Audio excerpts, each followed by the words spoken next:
An overwhelmingly high number. No fire tar, not even the great chieftain, was able to challenge the 100th stage. However, Muyang had accomplished it. The 127th stage. The stage no one had ever reached, an unprecedented level. Still, Muyang didn't seem satisfied. For the 127th to be the last stage. The endless battlefield. Like the name, he expected it to continue endlessly. Muyang continued to progress through the stages. Never stopping. He believed he was faster than everyone else. However, that ended at the 127th stage. After finishing off the artificially made dragons, Muyang was brought back to reality. With the message that stated that no more battlefields existed. As Wuhi was in the progress of creating the endless battlefield, and thus hadn't fully completed it, he knew it would end eventually, but he couldn't avoid feeling unsatisfied. His own limit. He wanted to see where it lay. However, he couldn't experience it. He had tried but couldn't reach it. There was nothing more unfulfilling than this. That should have been the case, but then, Muyang looked at Sharshazer. As soon as he came out, he met an opponent who could allow him to experience his own limits. One of the three subordinates of Enroth, Demon King of Iron. And it was the one who was said to be the strongest among the three, Sharshazer. He never thought Sharshazer would invade this early. But it was rather a good thing. Muyang took out anguish. To really work up a sweat, he needed to fight. He needed a strong opponent. You will kill me? Sharshazer laughed as if it was a good joke. However, he was still surprised. When did Muyang enter his territory? If Muyang hadn't said anything and if Sharshazer didn't notice him, it was highly likely that he would have been openly attacked.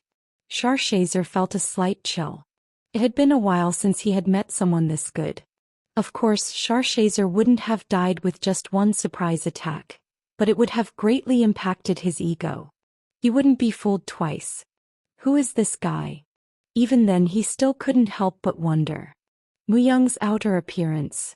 Those 6 wings and that odd sense of extremity, how could he explain it? He wasn't a devil, an angel, or a human, or even a Dakibi. If good and evil existed in this world, it was like he stood exactly in the middle. It was the first time Sharshazer had met someone this strange. That was why he could not play games as he did with Yatter. This was because Muyang wasn't an opponent he could fool around with. Just from looking at him, he felt like all his hair was standing on end. I will see if your lightning can still block my attacks. Muyang held anguish. Then an intense wave of light flooded the surroundings.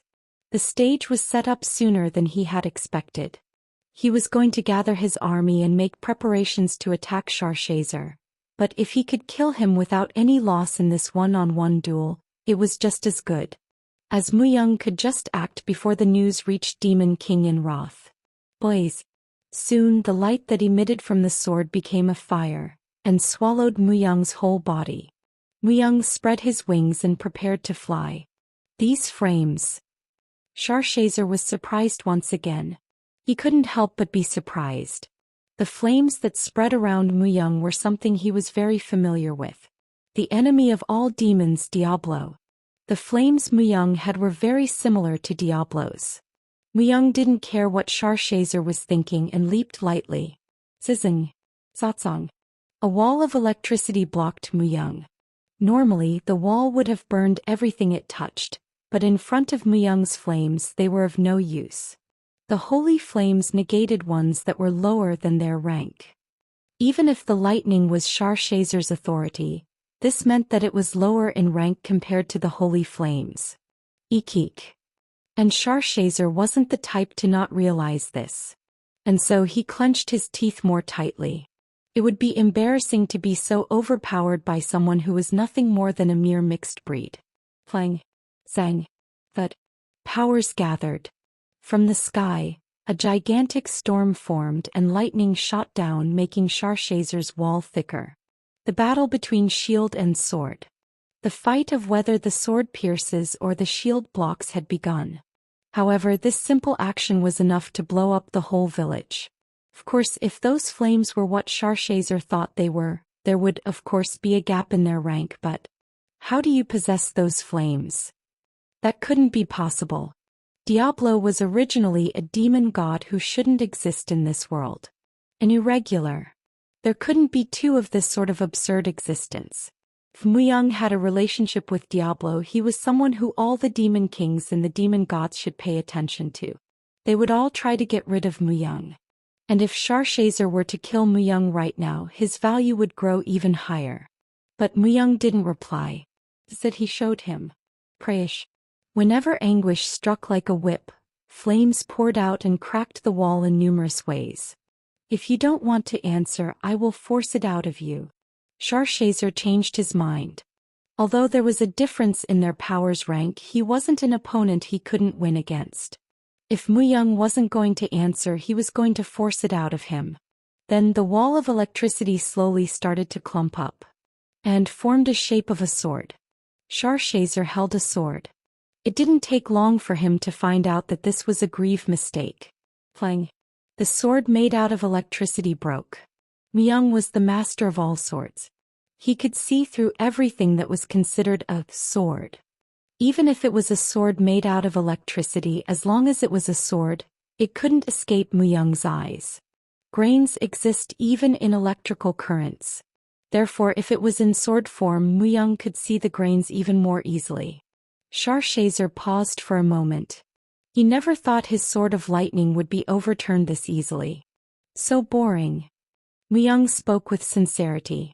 Even in his past life, Muyang had not fought against a demon king.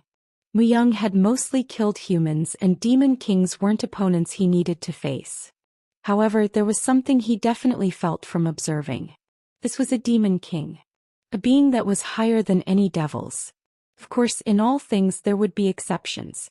This also applied to Sharshazer. And so, Muyang had high expectations, but if it continued like this, he was no different than any other devils. Boring. That word had triggered Shashazer's pride. An unknown, strange presence. Additionally, due to Diablo's flames, he was confused. He dares call me boring? Sharshazer had a strong sense of pride. And not even a demon god, but an ambiguous mix of races had touched his pride. Clush. Crash. Black lightning shot down, covering Sharshazer's whole body. Then the black lightning became his armor and helmet. It wasn't like normal where he was naked. He had now put on some armor. No one has lived after seeing me in this form.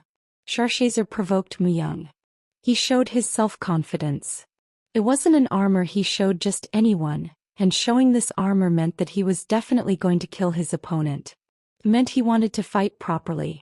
Muyang slightly raised the corners of his lips. Sharshazer's true appearance. The demon king of black lightning, Sharshazer. Now it should be worth fighting. Muyang hadn't even fully stretched his body yet. Even the 127th stage of the battlefield couldn't make him sweat. For the first time he was fighting a demon king. So, while he fought Sharshazer, he was going to sweat like crazy and find out more about his limits. Sharshazer needed to try harder than this. Then when Muyang erased the smile from his face, the counterattack started. Plong. Huge black bolts of lightning struck and swallowed Muyang. Asterisk asterisk asterisk. Flash. Huge rays of light flashed everywhere. A fight between strong beings would always make the land tremble. Also, it influenced others in their surroundings. However, the light suddenly became calm. It was the moment when one being disappeared and returned to the land. Sharshazer's star has gone out. A huge castle on top of a hill. A man was sitting on a throne in the center of the castle, wearing a black cape. And wrath. Some called him the Demon King of the End, and others called him the Demon King of Iron Blood. The names given as his accomplishments were all gruesome and nightmarish. And Inroth knew that one of his 3 stars had fallen. The stars of the land had whispered it to him. The Demon King of Lightning has? Who in the world harmed him? Was it another Demon King? Murmur. Numerous devil underlings were always on standby. If they were to spread their wings, the land would die. All living things on this land would disappear. However, this would only happen if an order was given. Inroth got up from his seat. A huge figure. He was big enough to make most giants look small. He threw his staff into the air. This staff that he received from Amon, the demon god who could use all sorts of different magic, had the power of knowledge. The one who harmed Sharshazer isn't a demon king. Is it another demon god? It isn't a demon god. Then is it one of the transcendental beings? The owner of all mountains, the king of all dragons, and the child of the moon? No, it isn't one of them either. The 4 transcendental beings who existed in different parts of the world. If it was one of them, they could kill Sharshazer. However, it wasn't one of the 4 either.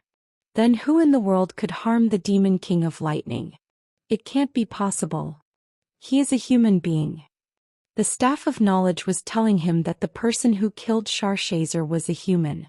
However, that was all. No other information could be known besides this.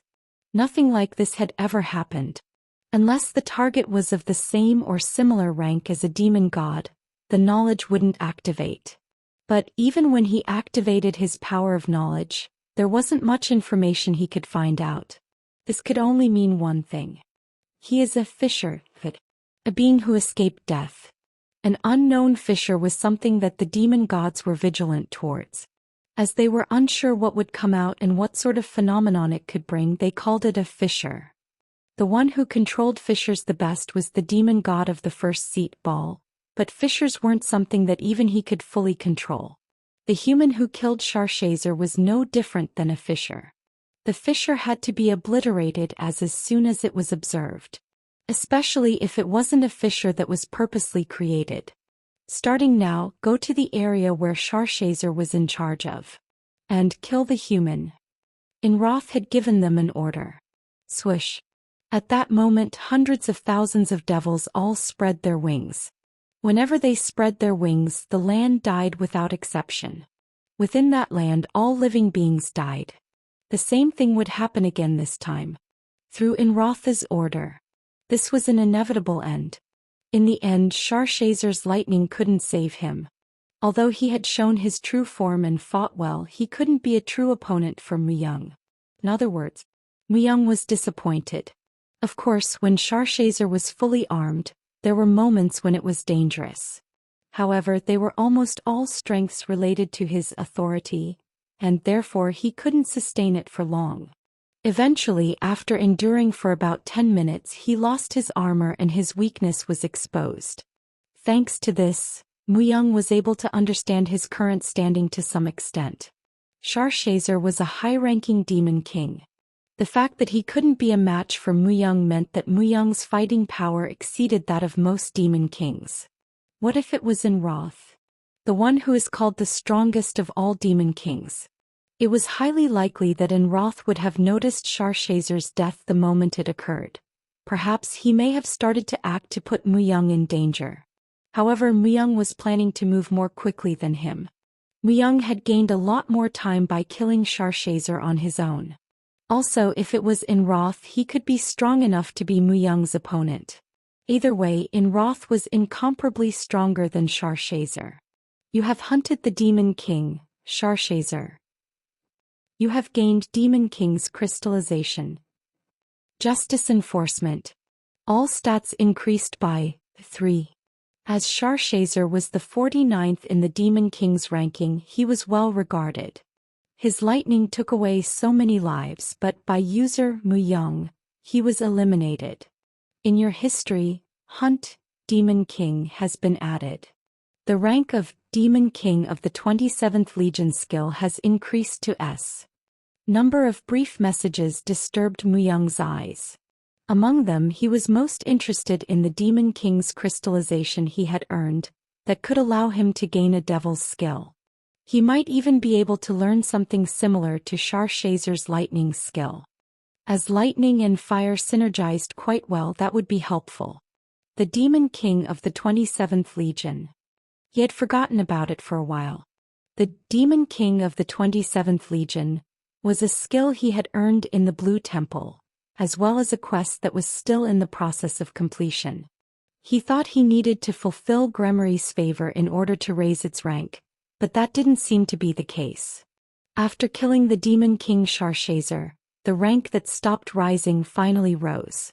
Muyang adjusted his status viewer to check the current state of his skills. Skill title: Demon King of the 27th Legion, S. Description: the qualifications to become the Demon King of the 27th Legion. Gremory originally had 26 legions. Only Demon Kings were able to command the 26 legions, and every one of them possessed tremendous power.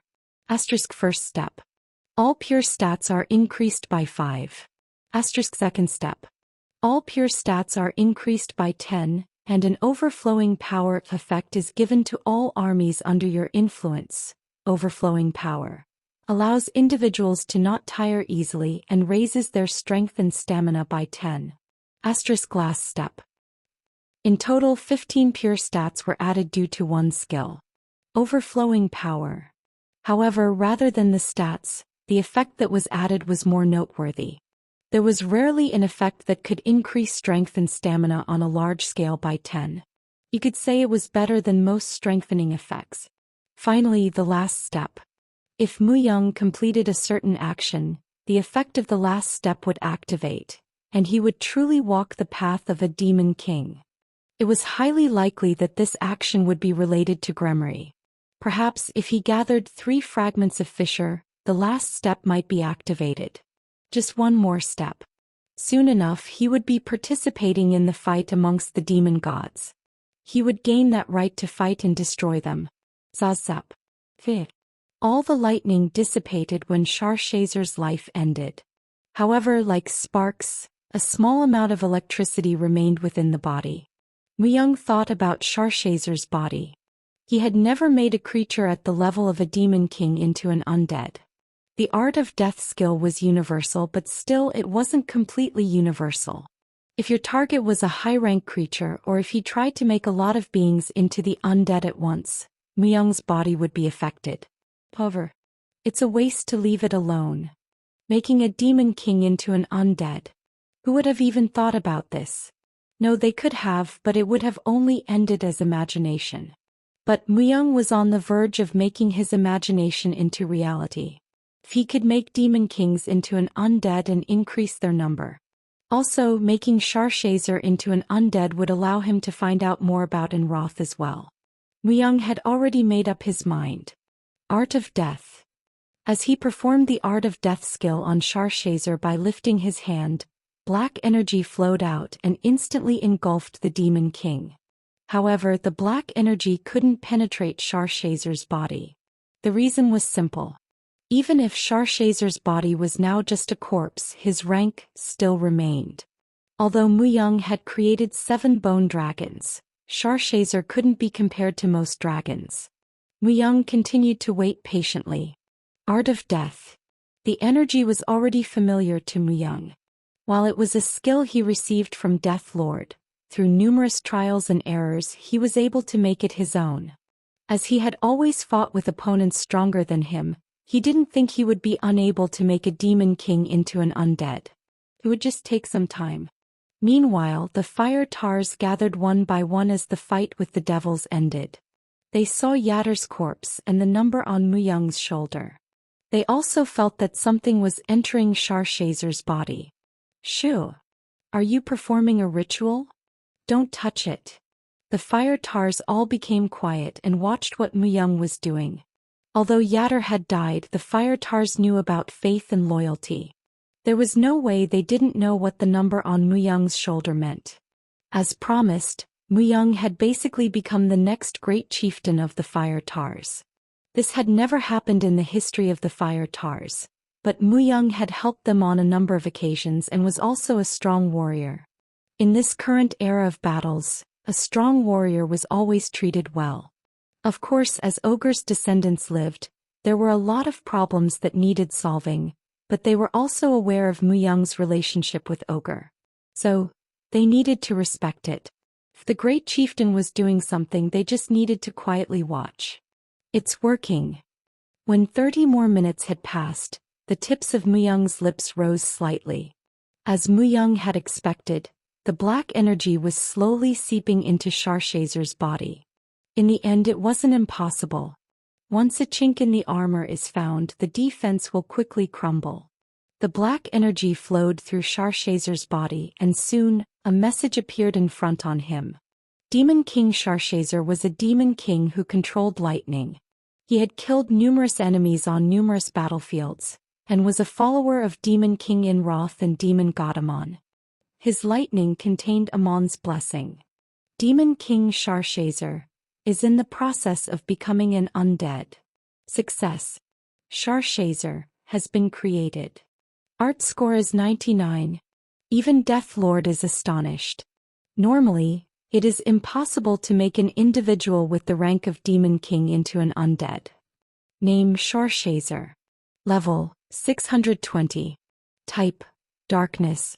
Strength 620, Agility 615, Stamina 550. Intelligence 673, Wisdom 673, Magic Resistance 600.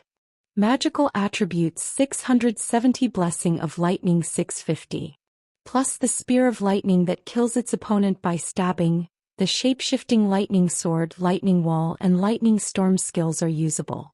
Plus Demon King's Authority, Lightning Guardian, uses lightning, and with that strength, armor can be created.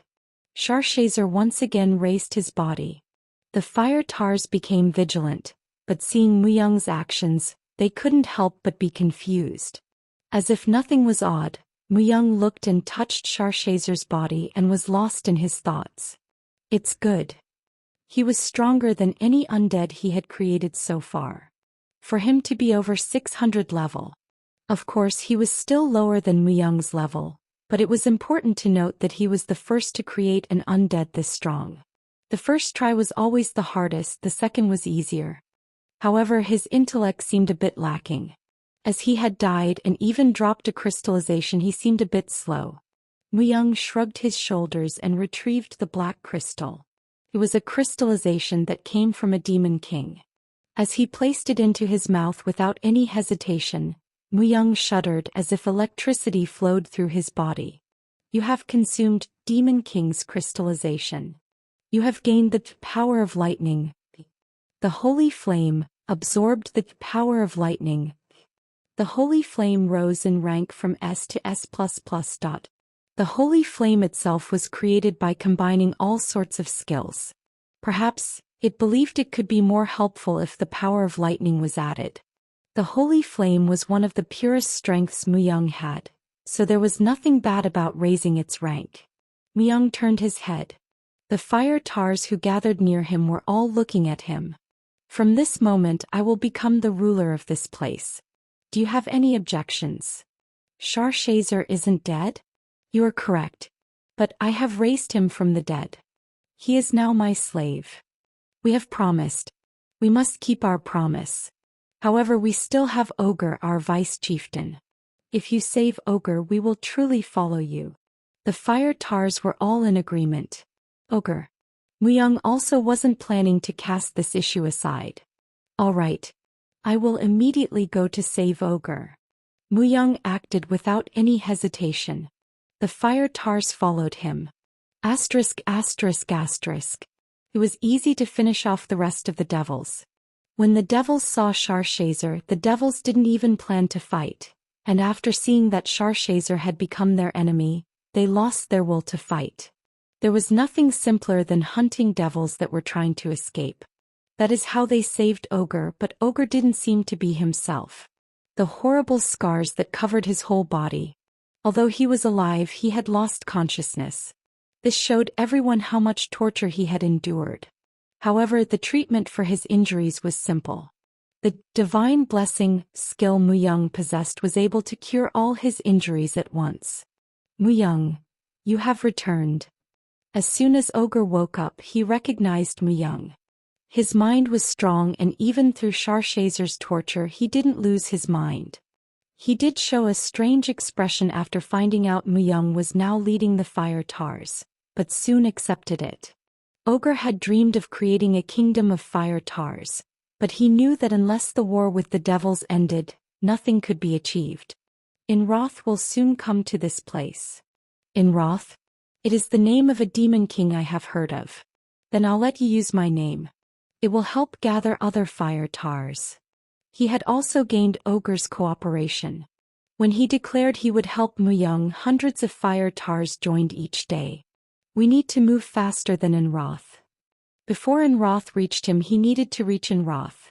It was the same result, but depending on the process, it would create a hugely different outcome. But to do this, he needed to gather as many troops as he could. As if he understood Muyang's worries, Ogre spoke. The swamp owners who live in the swamps will be able to help you. They are very strong, but they rarely show themselves. But if it's you, you should be able to find them. You should go. Swamp owners. Muyang had never heard of them. But there was no way Ogre would lie to him. If they were strong enough for Ogre to acknowledge them, they would be as strong as the fire tars, or perhaps even stronger. Enroth. The demon king of iron, Enroth. Muyang began his preparations to defeat him. Fairies didn't have homes. Not having a home, it meant that fairies didn't have a world of their own. Of course, unlike other living beings, they did not live using planets as their foundation. Theirs was not a physical material world but an incorporeal spirit world. Like spirits, they needed a world that suited them in order to sustain themselves and survive. Without a world of their own, the fairies had a limited time to live and would die out. And so, the fairies made a contract with Solomon that would enable them to recreate a world they could survive in. They created trials, and as a payment, they would receive a utopia of their choosing. And the fairies knew everything about the trials they managed. They were able to perceive the smallest changes. It was also the same for Wuhi. The endless battlefield. She received an alert from the trial she had created up to stage 127. Someone had completely finished the trial. Wuhi couldn't help but widen her eyes when she saw his name. Muyang. There was no way Wuhi would forget that name. Wasn't it the name of the person she looked for a long time? Wuhi got up from the lake that was located below the castle. Then, as she climbed the ladder, a completely dark and gloomy interior became visible. However, it was a place Wuhi visited like her own house. She didn't mind the monsters that could be seen in the middle. The lake below the castle was the place Wuhi was born and raised. Wuhi returned to this place after losing Muyang. It was to recuperate her body that was beginning to fade and also to gain information. Oh, Wuhi, you came. Mom. Also, fairies didn't have parents. In reality, it could be said that nature itself was their parent. They were conceived after being dependent on the rocks, mosses, and small plants for a very long time. However, Wuhi didn't hesitate to call a fairy like her mother. He has returned. He completed Wuhi's trial. I need to return. You are going back? Instead of just staying here? I can't. In order to punish Diablo, he needs Wuhi. Wuhi strongly voiced her opinion. Also, it wasn't strange for Wuhi to mention Diablo at this place. This was the world where Diablo originally existed. Diablo was a demon god from this world, and this world was the world Wuhi originally lived in. After losing their original world, the fairies lived in other worlds like this. The fairy who Wuhi called Mom made a sad expression. If Wuhi doesn't stay, we will be very bored. Ask Dad to play with you. Wuhi is going to leave. By the way, Dad said there was something he wanted to give you. To me. Yes, he should be in the 4th room on the left once you exit this room. Go see him before you leave. I will. After a short goodbye, Wuhi left the room. This was the top floor of the castle. The place where the strongest monsters lived. This was also the reason why Wuhi wasn't afraid of Muyang. As she lived while seeing all sorts of scary monsters, she was quite used to such things. 1, 2, 3, 4. Wuhi arrived in the 4th room. Then, after entering the room, for some reason she couldn't go any further. What is this? Then, as she turned her head since something felt odd, the sticky adhesive that was on the wall got stuck on Wuhi's wings. As fairies weren't completely physical beings, physical effects normally didn't work. But if magic was used on an item, it could have an effect on them. Ish. Wuhi immediately knew who tricked her and puffed up her cheeks. Do you think you can escape me? Mom. I'm not kidding. He has to go quickly. I need to punish Diablo, the bad monster. He was serious. Mom had never seen her this serious before. In the end, the fairy who he called Mom couldn't help but erase her smile. Do you know how dangerous Diablo is? Even if he was, you said he lost against Dad before. That was a very long time ago. Either way, Diablo is very dangerous. Do you know how dangerous his descendants are as well? Isn't that what the second mom said? Either way, it isn't possible. I don't know how that Muyang made you fall for him, but there are a lot of guys in this world. He is like Dad. What? He reminds me of Dad. But he's more reliable than Dad. He didn't say too much about Muyang until now. Especially here, as it would obviously lead her to be criticized. A fairy is a playful being who normally couldn't be really serious. It was also the first time that Wuhi was serious like this. Then, take this. What is this? It was a small bottle that contained a few drops of liquid. It was perfume. They are water drops that grant wishes. Although there is a time limit, it will allow you to have a short dream. Afterwards, if your and his hearts are the same, I will also acknowledge your relationship. She twirled her hand. Then a small door was created. As she was the fairy queen, it wasn't difficult for her to open the door to another world. Go. For your reference, your father is the most reliable guy in the world. That isn't true. Wuhi flung herself towards the door. Wuhi knew very well that the fairy queen tended to change her mind easily. She didn't know when the queen would change her mind again. And as Wuhi passed the door, the fairy queen let out a sigh. Diablo, you have broken the world's non-interference after all. Because of your useless pride. I cannot help you anymore. Asterisk. Muyang didn't rescue just Ogre. Arand, the one who was the elf representative and a skilled individual, was also prisoned with Ogre. He was the most skilled person in the territory as well as a passionate follower of Muyang. In the past, in the underground arena, Arand was captivated by Muyang and didn't hesitate to become his sword. Of course, he did show rebellious attitudes once in a while, but they were all for the sake of improving his skills.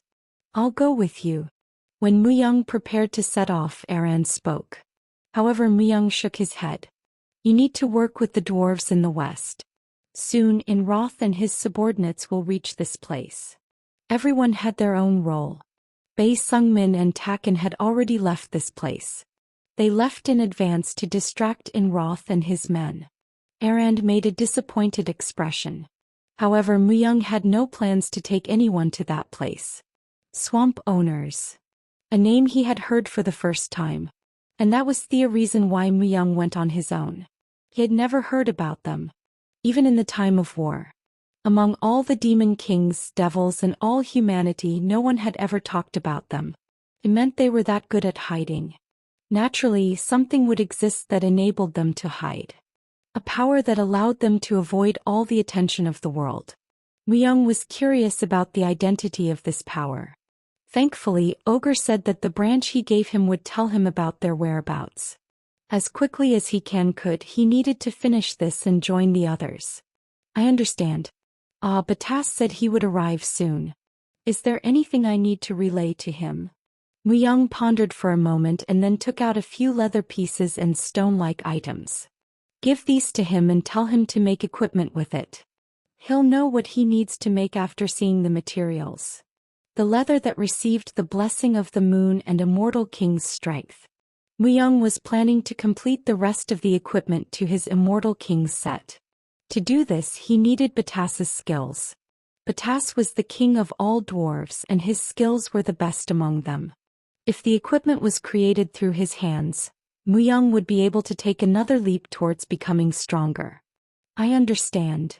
With a sad face, Arand stepped aside. After gathering a few items he needed, he spread his wings and left. In the deepest part of the forest, there was a deep swamp and the swamp owners lived below it. As he entered the area where the branch of the pung tree reacted, the swamp quickly swallowed Muyang up whole. With a bad feeling, Muyang headed down and soon he was able to find a completely different world. This place is... Under the swamp, another area existed. In the surroundings, there were piles of all kinds of garbage that were sucked in over a very long time, and Muyang stood on top of the mountain of trash and looked around. There were huge mountains in the surroundings. As if this place existed for a very long time, the dense growth of leaves that dropped over caught his attention. As Muyang approached, a familiar voice could be heard at that place. Life form has been identified. Life form has been identified. Drones ejected. Run search. Drones ejected. Run search. Swish. The huge mountains started to talk. Then from their mouths, small bug-like things popped out and shone light on Muyang and his surroundings. Muyang frowned a bit. But as it wasn't aggressive, he just let them be.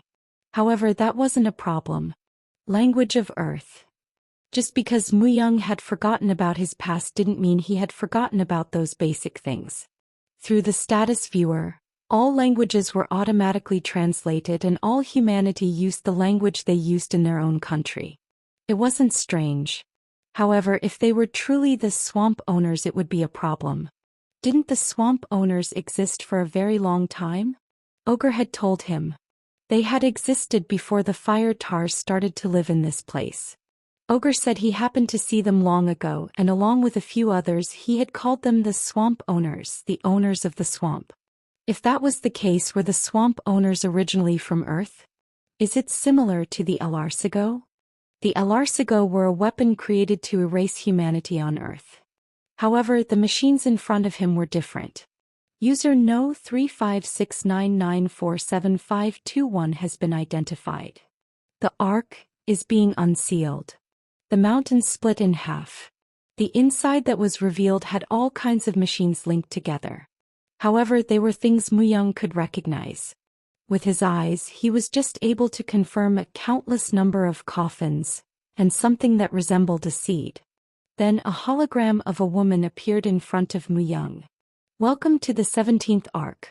No 35699475521. When a human from Earth reaches the Ark, it gets unsealed. The Ark exists to defend humanity against those who invade Earth, and to avoid their grasp, they gathered hope and temporarily hid. The things inside the coffins are life. If you activate the system, you can regenerate humanity that was once destroyed. The Ark has 5 years' worth of food needed to maintain all of their lives. Muyang felt dizziness for a moment. They were swamp owners, but there was an Ark? After being attacked by Elarsigo, humanity took hope, and using this they fled. However, there were no traces of humans in the surrounding. In other words, just a few Arks have unexpectedly landed here. However, there were a few words that caught Muyang's attention. Humanity that was once destroyed. It was strange. All humanity entered the underworld through the Blue Temple. The phrase destroyed humanity didn't fit. But it spoke as if humanity's destruction was already confirmed. The Elarsigo and now the Ark. It seems like fate. A strange connection was felt. Felt like homework given to Muyang. Homework for him to solve the problem that was entangled with everything. It has been exactly 1,139,720 hours and 56 minutes since the Earth has been invaded. Will you activate the system? If you confirm the time, it has been roughly 130 years. This again didn't fit the flow of time. Muyang frowned. There was no way the machine would lie. And Solomon was behind all of these problems. Solomon. Who in the world was he? I need to solve it. The ball of yarn was continuing to tangle up. Muyang was the only one who could unravel the ball of yarn. I will not activate it. No 35699475521 has been recognized as the new captain. Following his command, the system will be shut down. Muyang made a decision. He decided he shouldn't make a decision right now regarding this matter. Muyang needed to find out more about the relationship between the Ark and the Elarsigo. 130 years ago, if Earth was really attacked, all the problems as well as the things he thought were problems might completely change. And as these lives within the Ark was the result of those causes, he needed to carefully handle this matter. This wasn't something Muyang could come to a decision about right now. Muyang focused on the other functions of the ark. If the Alarcigo were an offensive weapon, the arks here served a defensive purpose. Using drones and other devices, they scouted at certain times and had weapons to intercept an enemy's attack. When faced with something of this size and unknown bizarreness, it was understandable why Ogre would refer to them as the swamp owners. But it seems like the technology is more advanced than what I remember. Muyang looked at various parts and pondered for a moment. Although he didn't know well, it seemed like the Ark was a collection of much more advanced technology than Muyang knew about. It was ahead by a few tens or hundreds of years. Of course, great research could have taken place in secret locations, and through war, they could have made radical scientific advancements. However, he couldn't get rid of the feeling that something was off. Either way, the Ark was made up of highly advanced technology that could not be explained by Muyang's memories of Earth in the early 2000s. No 3569947521. He was also curious about that number as well. It could be the number given to each individual human being, but it didn't exist in Muyang's memories. Even if his memories were not perfect, it was hard to see such a difference. What was it? What was he missing? Although a few pieces of the puzzle had been gathered, he still couldn't see the big picture. He needed to see the mountain past the trees. But right now he couldn't even tell if what he was seeing was just a hill or a mountain. Indeed, there were far too many things that he didn't know about. In the end, the truth of the world is connected to the demon gods. When he thought about it, the demon gods knew how to activate the Alarcigo.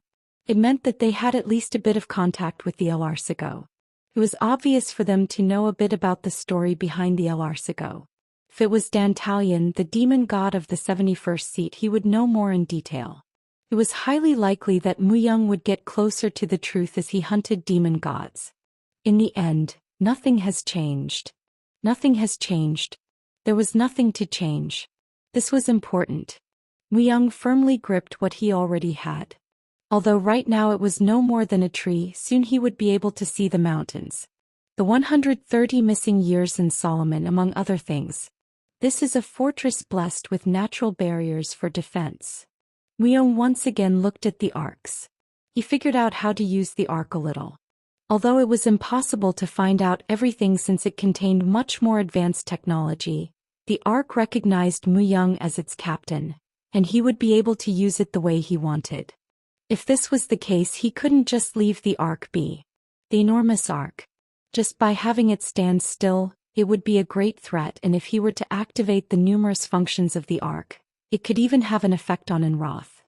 Even if it was a vessel that contained the hope of humanity, since he found it, it needed to be useful in the most necessary places.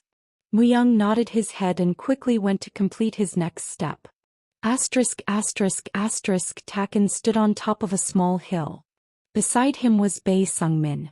They each had an army of 10,000 troops behind them.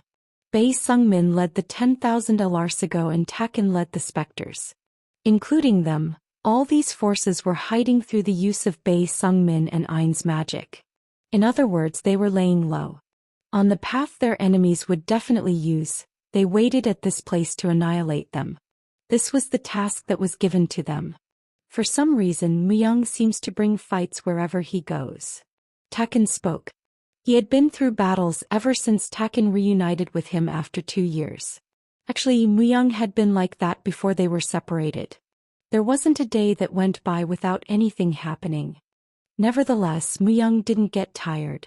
He always became stronger and showed his new appearance. Thanks to this, Taken was motivated, but sometimes even Taken felt Muyang was overdoing it. Muyang is a huge typhoon. We are just small whirlwinds that follow him. Is he planning to become a god? Muyang was already somewhat a god. Lucifer. Although he was unstable, he was definitely someone who was a demigod. However, Muyang didn't know how to be satisfied. He wasn't satisfied when he ate up Lucifer and felt like he always needed more. Muyang is the savior and the liberator. It is impossible for a whirlwind to know the great intentions of a typhoon. In any case, the fate of following Muyang is never simple. You talk too well for someone who didn't fully recover his memory. Either way, that is probably why Azura chose him. To make him cause pandemonium. Taken shrugged his shoulders. Muyang was truly the embodiment of war. Someone who harmonized well with the battlefield. It was hard to imagine what sort of existence he would have if he wasn't in the underworld. Did Azura's path also know of Muyang's tendency? Taken shook his head. There wasn't any good in trying to find out what a god thought. Rather, it was better for him to not know. Memories. Sungmin said no more. Memories. He had been awakened and became stronger, but his memories still hadn't returned. Only the thought that he needed to find someone dominated his mind. However, at the same time he felt like he shouldn't find that person. So much had already changed. He believed he wasn't in any position to stand confidently in front of his past. The person he needed to find didn't know that he had changed. Even if he did find that person, it would only create chaos. Perhaps, it might only result in negative consequences. At the very least, the timing wasn't right. No, he believed it wasn't and kept his memories far away. As Sungmin kept that to himself, Taken spoke of something he constantly worried about. But it is strange. Didn't someone say Inroth had the power of knowledge? Then he should easily be able to figure out that we are hiding out here. After hearing his questions, Sungmin twirled his staff. The power of knowledge Inroth possesses isn't perfect. After all, it is something that he received from the demon god, Amon. After Sungmin became an elder lich, he was learned many things. Essentially, he had been spiritually enlightened. He had seen through the universe and discovered the order of nature. This was possible because death was also part of the order of nature. Then are you saying your magic is stronger than Amon's? And currently, Sungmin was messing with Inrotha's predictions. One of the 3 doors that he received when he was promoted to an elder lich was doing its part. No. I'm just interfering with his predictions using one of the authorities I have received. At least in terms of magic, there isn't anyone who could defeat Amon. Even the great magician of the Blue Temple can't be his opponent. Taken nodded his head. In 2 years Sungmin had changed. There were now times when even Taken couldn't fully understand what he was saying. Instead he spoke about the mission they were currently leading. Either way, the 2 demon kings will first lead their men to invade rather than Inroth. As they know Sharshazer has died, they will now want to take his place. There is a high chance they will be competing against each other. And we each need to fight one. I'll take care of Roosevelt, as his authority is similar to mine. I'll take care of Fraida. Sharshazer was the strongest demon king who followed Inroth. When he was killed by Muyang, this would be known to Inroth and all his direct subordinates. Of course, the other 2 demon kings, Roosevelt and Fraida, would have also known. Although they were a lower rank than Sharshazer, they were still demon kings. Sungmin and Taken couldn't guarantee their victory. Hunting demon kings. Taken spoke in a satisfactory tone. It was the right decision to follow Muyang. Taken was always craving the strong. To see pure strength played out. The demon kings were pure evil. By fighting against them, Taken's skills would also rapidly increase. My minions have identified the location of the enemies. Sungmin twirled his staff. Soon a small image appeared in front of him. At least 50,000 devils were crossing the ridge. Sungmin spoke as he raised his staff. They will arrive in 30 minutes. Are we going to wait? We will act when the enemies are caught in our trap. Asterisk asterisk asterisk. Someone's death could be an opportunity for someone else. This was true for Demon Kings Roosevelt and Fraida. Now that Sharshazer was dead and his position became vacant, the 2 were competing for the position that was closest to Inroth. Due to this, they didn't move with the main army of Inroth, and were advancing a bit more quickly. We are hunting just a mere human. Don't lose against Fraida. Roosevelt spoke as he wielded a sword made of ivory. He had 3 pairs of black wings and a grim face. He was the Demon King of Chills, Roosevelt. It was a nickname given because he had killed his enemies in the cruelest and most evil ways. and he now led an army of 20,000 to hunt a human. He still couldn't believe that Sharshazer was killed by a human. Although there was no way in Rotha's predictions were incorrect, there definitely had to be something they didn't know about. In Roosevelt's eyes, humans were no different than mere ants. Things that would die if they were stepped on. That was why he didn't greatly think about it. Any demon king would see things the same way. Roosevelt, what do you think about taking in Sharshazer's surviving troops? A devil wearing a knight's suit spoke to Roosevelt. But Roosevelt shook his head. Sharshazer was a psycho. His subordinates would be no different. Even if we took them in, they would just ruin my reputation. Of course, Fraida might think differently. Don't they say that those who are alike tend to play with one another? Well, you are right. If it is Fraida who isn't a man or a woman, it is definitely possible. The story that he gave his ass to Sharshazer is quite credible. Ha ha ha. Roosevelt's devils were quite cheerful. They were relaxed. They were certain of their victory. Of course, they were moving a bit faster than Fraida. Wait, this feeling. Roosevelt stopped. The 20,000 men who followed him also stopped flying. They stood above the empty plains. And in the center, Roosevelt found the figure of someone he was familiar with. Sharshazer. Roosevelt's eyes widened. The figure on the plains was Sharshazer. Why was he standing there when he should be dead? Yo! Roosevelt hardened his heart. He was the demon king of chills. He was someone who was known as the most ruthless and cruel destroyer. He will die. Sharshazer was a demon king who was favored by Enroth. Among the 3 demon kings, he was the strongest. But he had definitely died. This was an unquestionable truth. As Enroth had told them himself, there could be no doubt. Then what was this shell that stood here in front of them? Something else that used its shell. Roosevelt looked at Sharshazer critically.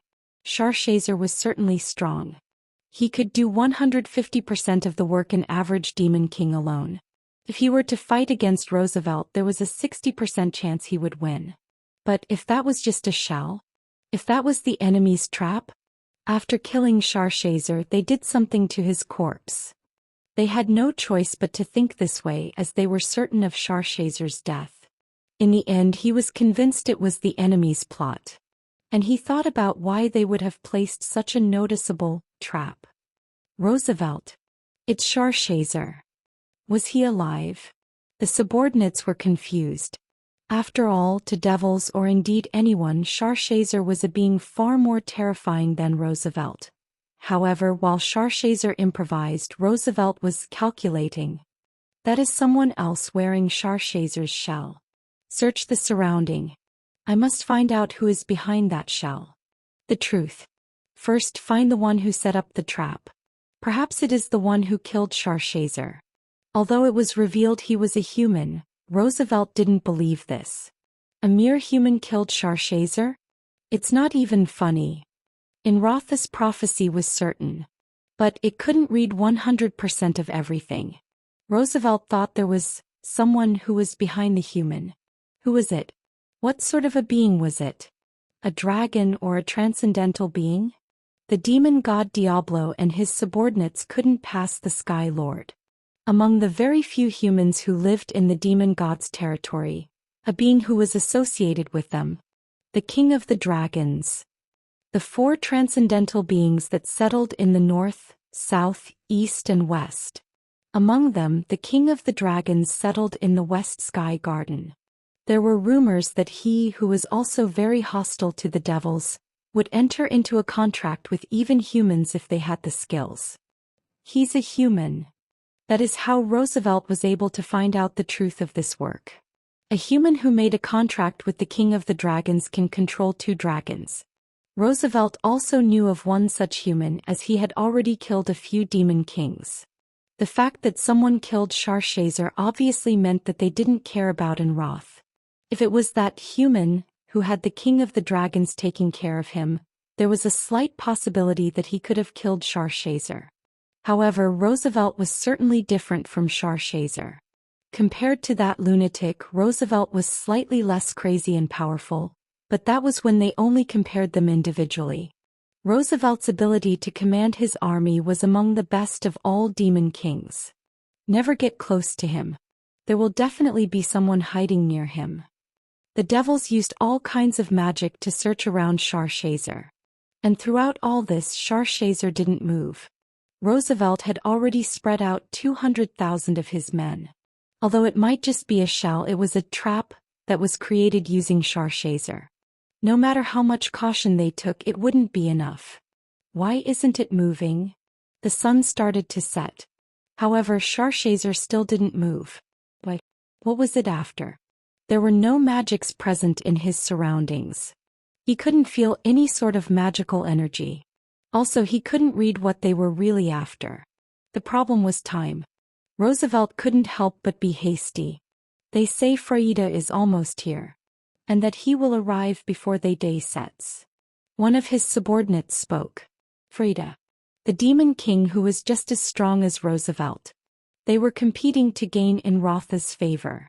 Frida was impatient. If he were to reach this place, he would try to touch Sharshazer right away. There are two choices: to make contact or just go past it. He couldn't delay any longer. He needed to make a choice, and depending on that choice, a result would follow. Roosevelt held a sword made of ivory and wielded it. Surround it. If Frida arrived here, it would be too late. Sharshazer shell.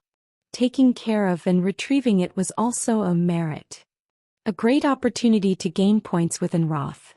He wasn't going to give this opportunity to Frida. I have already searched around this place numerous times. There wasn't anything in his surroundings. Only the shell of Sharshazer. According to Roosevelt's order, 20,000 devils surrounded Sharshazer. Tightly. Without any gaps. Place a curse of deterioration on the body. Of course, it didn't mean he would just attack him straight on. To get maximum results while incurring minimal damage, he needed to put in all sorts of effort. Following Roosevelt's order, a magic unit consisting of 500 soldiers came to the front. If it was a curse cast by 500 top-level devils, it would even work on a demon king. Thud. As the devils cast the spell and stomped their staffs in midair, a loud sound similar to beating drums filled the air. Then black hands emerged from the devils and surrounded Sharshazer. Those hands represented deterioration. Hands that despaired everything that they touch. If they touched you, you could not defend against it. Is it truly a shell without any will? It was too easy. He could feel the magic weakening. Activate lightning neutralizing magical barrier. We don't know what will happen. That was why they were being extra cautious. Sharshazer was the master of the lightning. So, if they neutralized lightning, most of his power would be negated. A huge earthen barrier was produced. Even if Sharshazer's shell exploded, he would be able to minimize the damage. Was I worried for no reason? There was no reaction. It truly seemed like it was just a shell. Afterwards, Roosevelt held up his ivory sword. At this point, he had set all the measures he could. If he wasted any more time, he would lose the solemnity of a demon king. Roosevelt stood on the stage that had been prepared. Sharshazer raised his head. It was the first time he had showed a reaction. You couldn't even die properly after being defeated by a mere human? Roosevelt's sword started to vibrate. A vibrating sword that oscillated rapidly. It was Roosevelt's specialty to disassemble everything he touched. Still, you were once a demon king. To honor you, I will disassemble you without leaving a piece of flesh. Sway. It was a sword that vibrated 300,000 times per second. The sword lost its form and only left an afterimage. In that state, Roosevelt quickly leaped towards Sharshazer. Flutter. Roosevelt's sword pierced through Sharshazer's heart. It touched. Once it touched, it was the end. Sharshazer would turn to dust. At that moment, the world started to change. A reality marble. Ah. Roosevelt frowned for a moment. Sharshazer didn't know how to produce a reality marble. What did this mean? Afterwards, what appeared was wilderness. A place where nothing existed besides the wilderness. In this place their natural characteristics were maximized. Rumble. Crash. Sharchazer became wild lightning. His whole body turned to lightning, so of course Roosevelt's attack had no effect. Roosevelt's body grew bigger. Although he had an appearance similar to an elephant, he was much bigger. A reality marble that strengthens our natural characteristics. It was a very unique barrier. However, what was certain was that Roosevelt was isolated in this place. The barrier's core was held by Sharchazer. Unless Roosevelt killed him, he would be unable to escape this place. Crush. That was when Sharchazer started to move. From the beginning, this is what you were after. Roosevelt shouted. He had searched all around him. However, he didn't prepare for a reality marble. From the beginning, it wasn't one of Sharchazer's skills, and he had never expected him to have an item that could activate a reality marble. Unless he possessed an artifact that even Demon Kings rarely had, it would be hard to create this sort of reality marble. This was a risky and irrational decision. If I had not attacked him on my own, it all would have been a waste. Roosevelt was taken aback. He had made all the necessary preparations. He had weakened Sharchazer and made other preparations just in case. If Roosevelt didn't try to deal with Sharchazer himself, he wouldn't have fallen for such a trick. However, Roosevelt was known to be honorable, and that was where he stumbled. Thanks to this, he decided to face Sharchazer one-on-one. The opponent knew me. He couldn't help but think this way. Roosevelt raised his body. He had fallen for it. However, he couldn't give up just because he'd been fooled. Do you think this sort of barrier can contain me? Sungmin nodded his head. Muyang's advice, as well as his own decision, allowed him to successfully tie Roosevelt down. Although it had been risky, since they were successful, there was no time to waste. Go Demas. Sungmin raised his staff. Sungmin could open 3 doors. All 3 doors had strong magical creatures sleeping behind them. Sungmin now opened his 3rd door. Thud, thud, thump. The monster that ripped through the air as it sprang out was truly gigantic. A being that touched the sky. 9 heads. The king of all monsters, Hydra. Sungmin's body floated up and perched on the Hydra. Then he spoke to the surrounding specters and undead. From now on we will attack Roosevelt. Roosevelt was trapped in the barrier, but that merely isolated him from his subordinates. Sungmin then quietly murmured. Only for his victory. Meanwhile, Taken went to strike Fraida, along with Ogre, the Fire Tars and the Dakibis. The unpredictable Demon King Fraida. Taken didn't know him. But Muyang knew of Fraida. Although Muyang didn't know where he would pass by or much about his personality, he roughly knew what he was like. And, like Muyang had anticipated, he was able to notice Fraida and his subordinates coming towards them from afar. He would be successful if he set up a fortune-telling shop.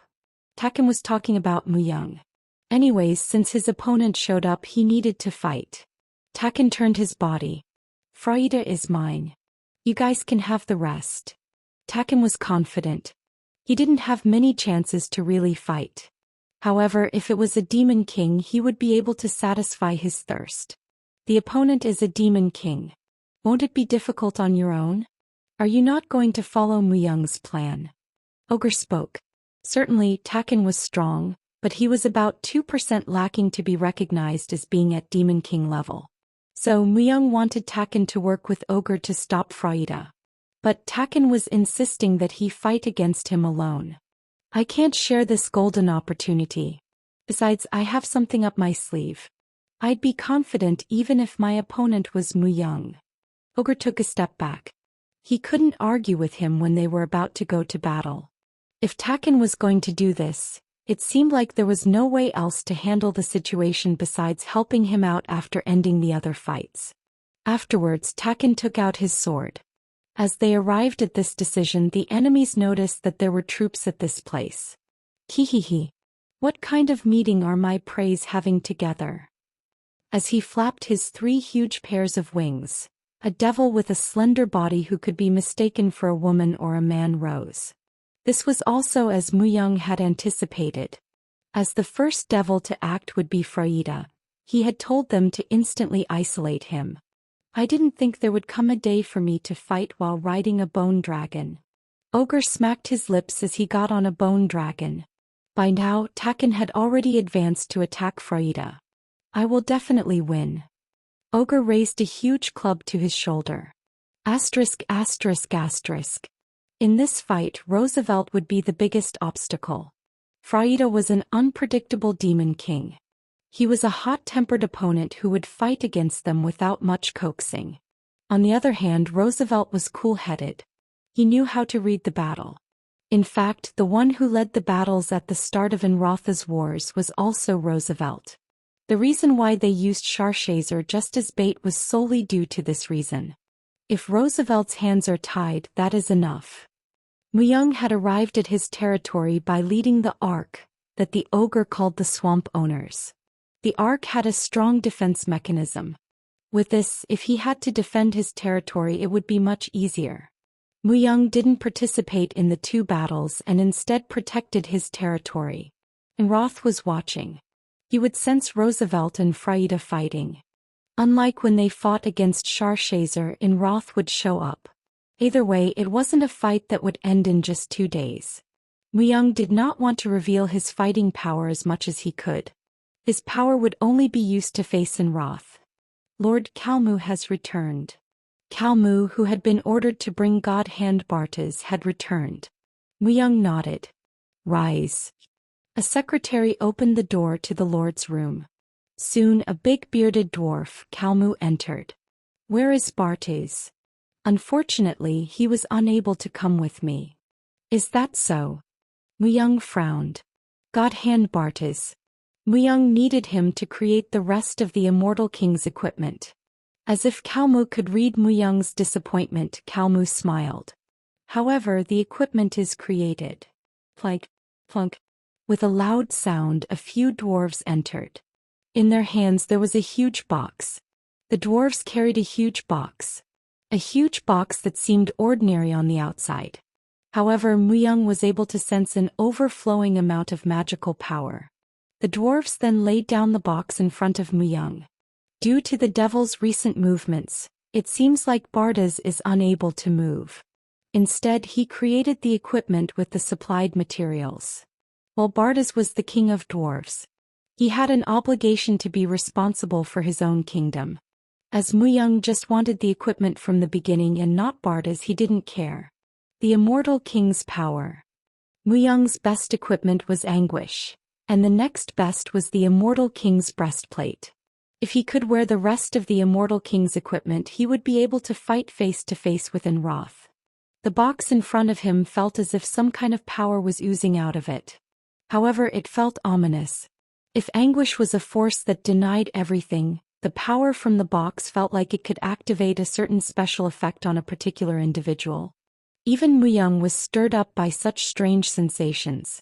As if Kalmu had noticed, he spoke bitterly. The item is beyond amazing. Even Bartas couldn't believe it himself. I only saw it for a moment, but even I was totally awed by the finished equipment. But, the magical power of the equipment attracts monsters and make them ferocious. Indeed, Kalmu appeared quite tired. It seemed like the path back wasn't as smooth as he had expected. However, to those who had intelligence, it didn't have a great effect. The influence was concentrated on the monsters that didn't have intelligence and were faithful to their instincts. Muyang touched the box. Then, as he opened the huge box, he was able to see something that looked like scales. Scales that were very transparent. It was lacking to be called a piece of equipment. No, it wasn't even a piece of equipment. What is this? As Muyang asked, Kalmu replied. It's a skin. Skin. Bartas said that by combining the leather of moonlight and the Immortal King's strength, that sort of form was created. As the moon represents eternity and immortality means endlessness, Bartas said that for a perishable entity to fully contain that sort of strength, it needs this sort of skin. Even Bartas doesn't completely know? Bardas was definitely the one who created this. However, even Bardas didn't seem to know what he had really created. He also said, "The true god of the great blacksmith had possessed me." Did it mean Bardas created this while he was being possessed? Myung grinned.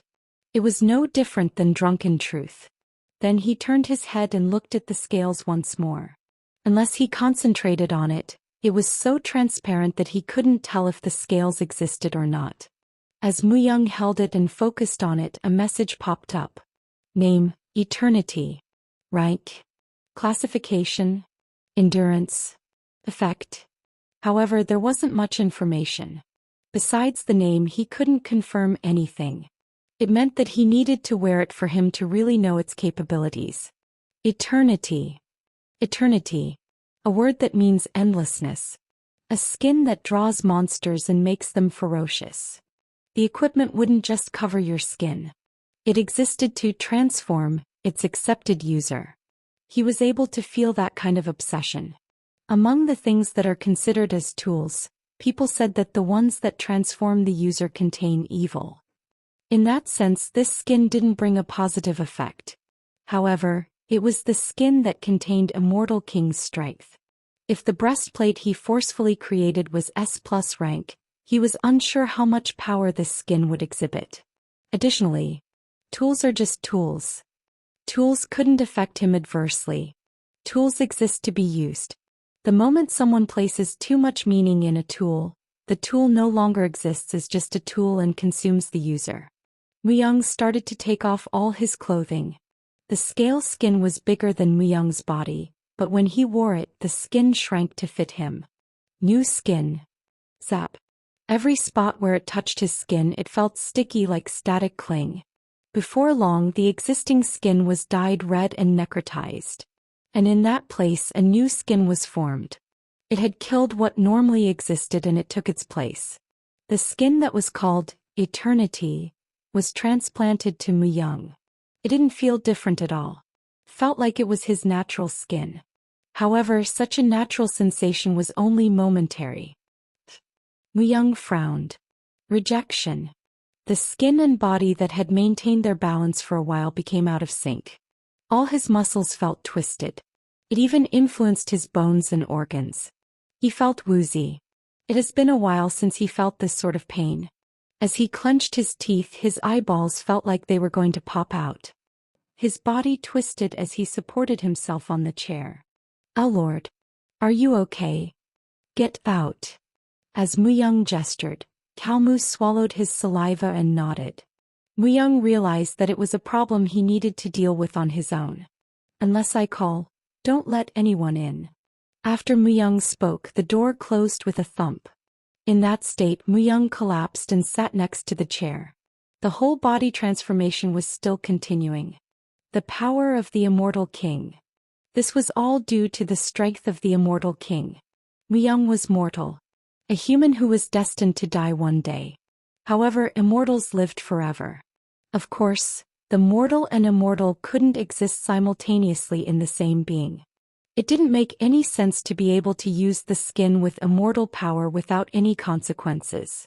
I could die. However, the price was too great. If it wasn't Myung, 99/100 would have died from in the beginning stage.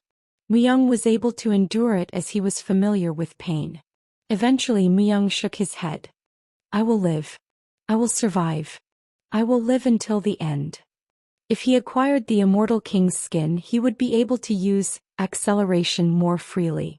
Although Myung was able to accelerate himself up to 64 times, he wasn't able to use it for long. There was a problem with the limitations of time, but mostly, it was because of his physical limits. With this, he could to overcome that limit. So this amount of pain was nothing. It will overcome it. Winning, winning, and winning were the only merits of Myung's existence. Myung vowed to win again this time. Godimus. As Sungmin chanted a spell, doors were instantly created in his vicinity. As a door opened, hundreds of shackles would capture devils and blow them up. Boom. Also, the Hydra that was summoned from the third door had 9 heads, which used 9 different magics to mess with the devils. Devils are like bees. Sungmin compared devils to bees. Without the queen bee, the bees couldn't help but be confused. The devils only exist for the demon kings and demon gods, and so, Sungmin compared them with bees. The moment Demon King Roosevelt disappeared, the devils experienced extreme confusion. In the meantime, as Sungmin raided, they become greatly disorganized. At least on this battlefield, the ruler was Sungmin. I need to quickly move after wrapping up the situation here. However, Sungmin was in a hurry. This battle wasn't all of it. The main army in Roth led hadn't even arrived yet. In order to fight against 1,000,000 demons, it was necessary to hasten things even by a little. Especially the two demon kings were the biggest obstacles. Even if he had restricted Roosevelt, the demon king named Freuda was still left. So Sungmin was trying to quickly end this battle, and then assist Taken and Ogre. Crush the enemies. Sungmin swung his staff. Then the earth gathered and a few dozen golems appeared. By now the devils knew who led this battle. That lich, kill him. If we kill the lich, it's our victory. They formed groups of hundreds of devils and started to approach Sungmin. Sungmin raised his staff and quickly spoke. Amadeus. Kaiweo. From the surroundings, a creepy scream could be heard. Even the devils couldn't help but cover their ears and shudder. Then Sungmin twirled his staff and cut 5 of the Hydra's heads off. The neck that was cut would instantly regenerate, but a magical barrier was created. By making a sacrifice, he had completed the summoning. At that moment, a giant with messy hair appeared. A cyclops as big as the Hydra. As he looked down, blood flowed from his eye and a red ray of light shot out. Growl. All devils who were touched by the ray disintegrated. What the hell? A monster of void? The devils were frantic. The void was a mysterious area even for them. The monsters that emerged from that place were all strong and evil. The witch Beatrice. The strongest monster Sungmin could summon wasn't a Hydra, but the witch Beatrice. Sungmin wasn't just a simple lich. An elder lich. He who was a lich king could control the void. Let's quickly end this. Sungmin's mind had already left this battlefield. He was certain of his victory and he was planning to move to help the other battle. Inroth was moving with his huge fortress. The fortress was Inroth's castle and a part of Inroth himself. In his surrounding, hundreds of thousands of devils flew in the sky and protected the fortress. Inroth, the advanced teams have been attacked. Inroth sat on a huge throne in the middle of the fortress. As a devil bowed down as far as he could to show his respect and reported this, Inroth just nodded his head. I already know. Roosevelt has disappeared and Freuda has escaped with a few soldiers. I also am aware of this. Inroth had already seen everything. He was figuring out the enemy's tactics through the Demon King's fights. What should we do? The devils around him averted their gaze. The 2 Demon Kings have failed. The impossible had happened. The advanced team. Although their numbers were small as they were defeated even with the Demon Kings, Inroth wouldn't just quietly watch. After watching his crowd, Inroth slowly spoke. Send out Balrog. Instantly the devil's eyes widened. Balrog. Isn't it too dangerous? Balrog was one of the monsters Inroth couldn't fully control. He was a strong ancient devil and a mad destroyer. Everywhere Balrog went, everything was shattered. Thus, the nickname given to Balrog was Omen of the Ruin. Simply by looking at the combat power, Balrog was stronger than the 3 Demon Kings. But to send out Balrog? Just sending him out wasn't a problem. But in order to retrieve him, quite a lot of sacrifice would have to be made. The fact that Inroth mentioned Balrog nevertheless. I have not seen all of their cards yet. It was to fully grasp what his enemies were capable of. By sending out Balrog, they wouldn't have room to hold back. They would need to show all their cards, and in that process they would show what they were hiding. Inroth was going to completely destroy his enemies. Inroth thought highly of his enemy who was able to kill Sharshazer and had defeated the devils. However, Inroth was also known as the Demon King of Blood and Iron. He was the strongest demon king who was said to have no enemies. He wasn't so soft as to consider his enemy lightly. His enemies wouldn't be able to stand up against Balrog, but even if they did win against him, his enemies would never win. Show me. Inroth held his staff tightly. How long would they be able to resist? Like a child looking at an ant farm, Inroth's eyes were filled with curiosity. Asterisk asterisk asterisk. Freyda bit his lips. The unpredictable demon king. Like the title, he was liable to make quite a few odd moves, but since he was a demon king, no one could bother him about it. A demon king. The words that represented the highest rank among the normal devils. Due to this, even if he was unpredictable, no one could treat him poorly. It wasn't strange for everything, including power and honor, to be placed on that title. While he possessed that title, Freyda needed to be the strongest. It was because of this that he couldn't accept it. For me to lose. Clench. He clenched his jaws together. The first undead who appeared. Was his name Taken?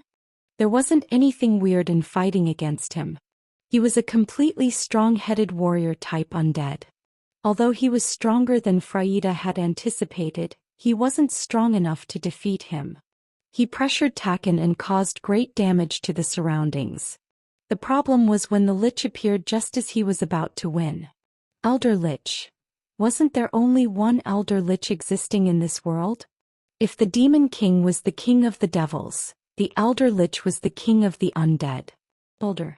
Although the title was different, they were just as strong or perhaps slightly stronger than the Demon Kings. However, there was only one Elder Lich in this world. The Lord of Death. He was one of the 4 transcendental beings that existed in different parts of the world and was the incarnation of death that even the devils avoided. But he never left the ice-filled place known as the Mountain of Death. Then was what Freyda saw an illusion? Only the Elder Lich is able to control the void. But he has much less magical power than the Lord of Death. Who is this Lich? The void that no one else could control. Even to the Demon Kings, the void was a somewhat unknown entity. Among the demon gods, there were some who were said to be capable of controlling the void, but compared to the Lord of Death, it was little more than a child's play. There couldn't be another Lich who could control the monsters of the void. However, he was definitely not the Lord of Death. Did he create an offspring? Crush. As he strongly stomped his foot on the ground, the surrounding greatly swayed. Liches couldn't have any offspring. It was the same for all the undead. This was common sense, but what he saw clashed with such common sense. It made less sense for him to be his disciple, as there was no way another being who was similar to the Elder Lich would have appeared. It took at least a few thousand years for a magician to become a Lich. Clip, clip, clip. Freyda bit his nails. However, the fact that he lost hadn't changed. Because of this, he knew that he needed to retreat. His pride was hurt.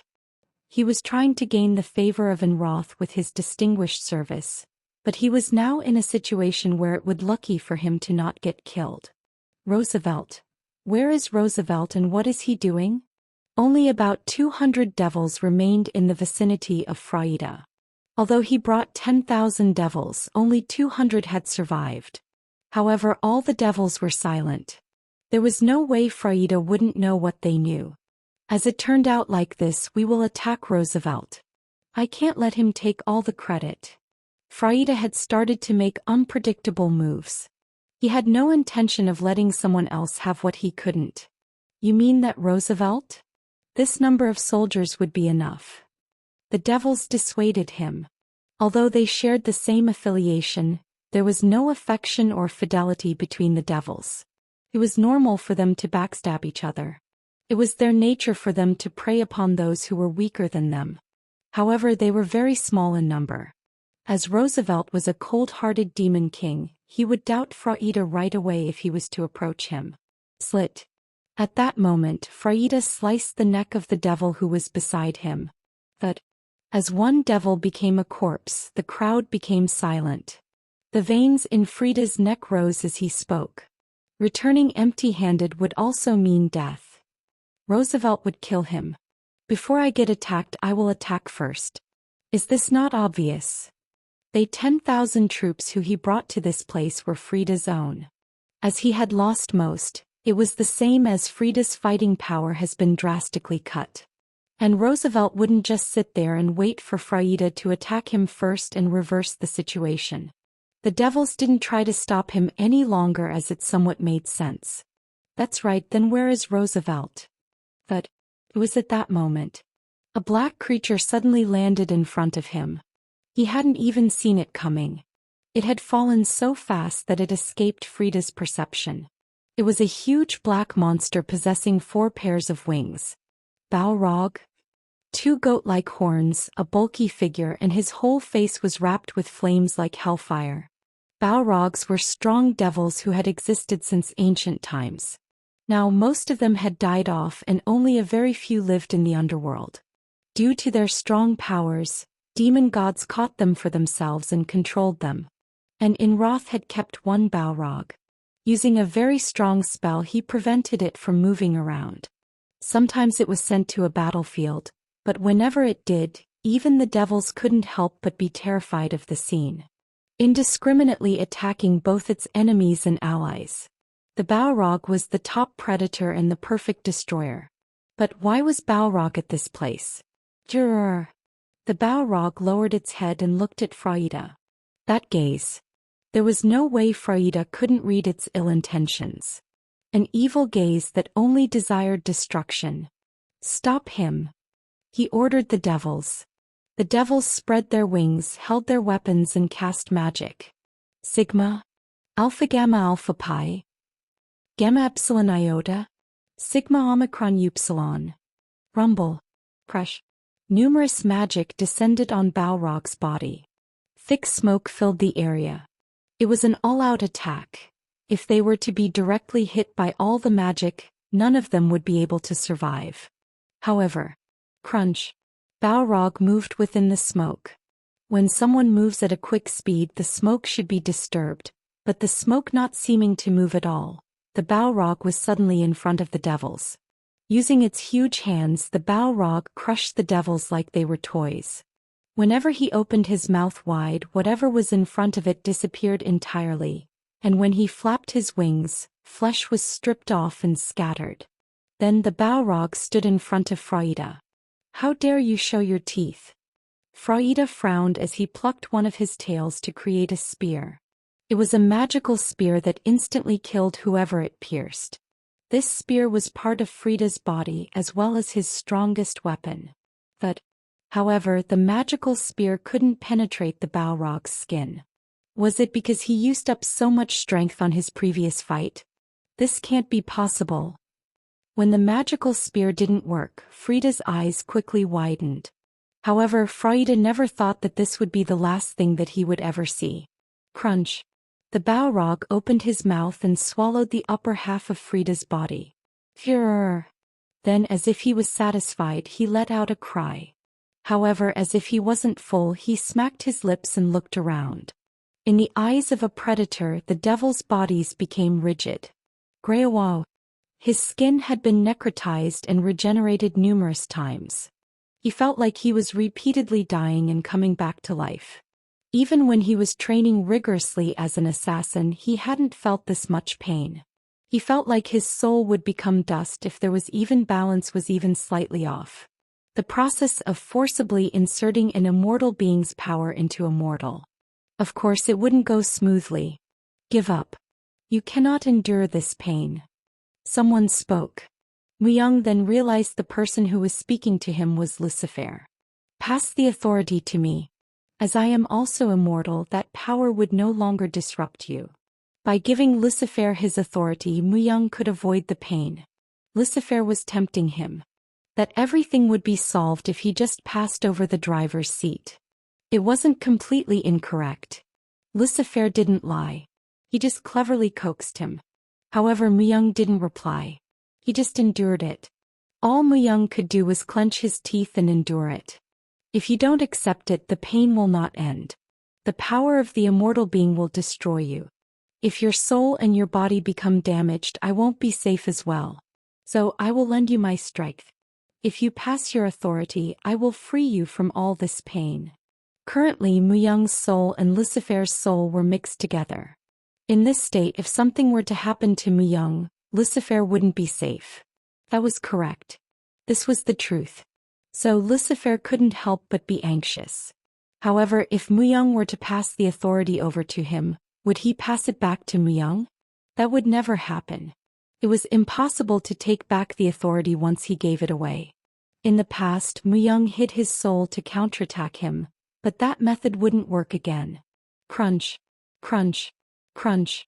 The body contracted before expanding once again. Although Muyang had experienced his tendons being cut and his bones removing, separating, and mixing themselves into other parts of his body, this was completely different from those types of pain. Doesn't it hurt? Even though you are strong, there is always a limit to how much a mortal can endure. Since you are a living being, you cannot withstand the powers of an immortal being. Or will you become an undead after you die?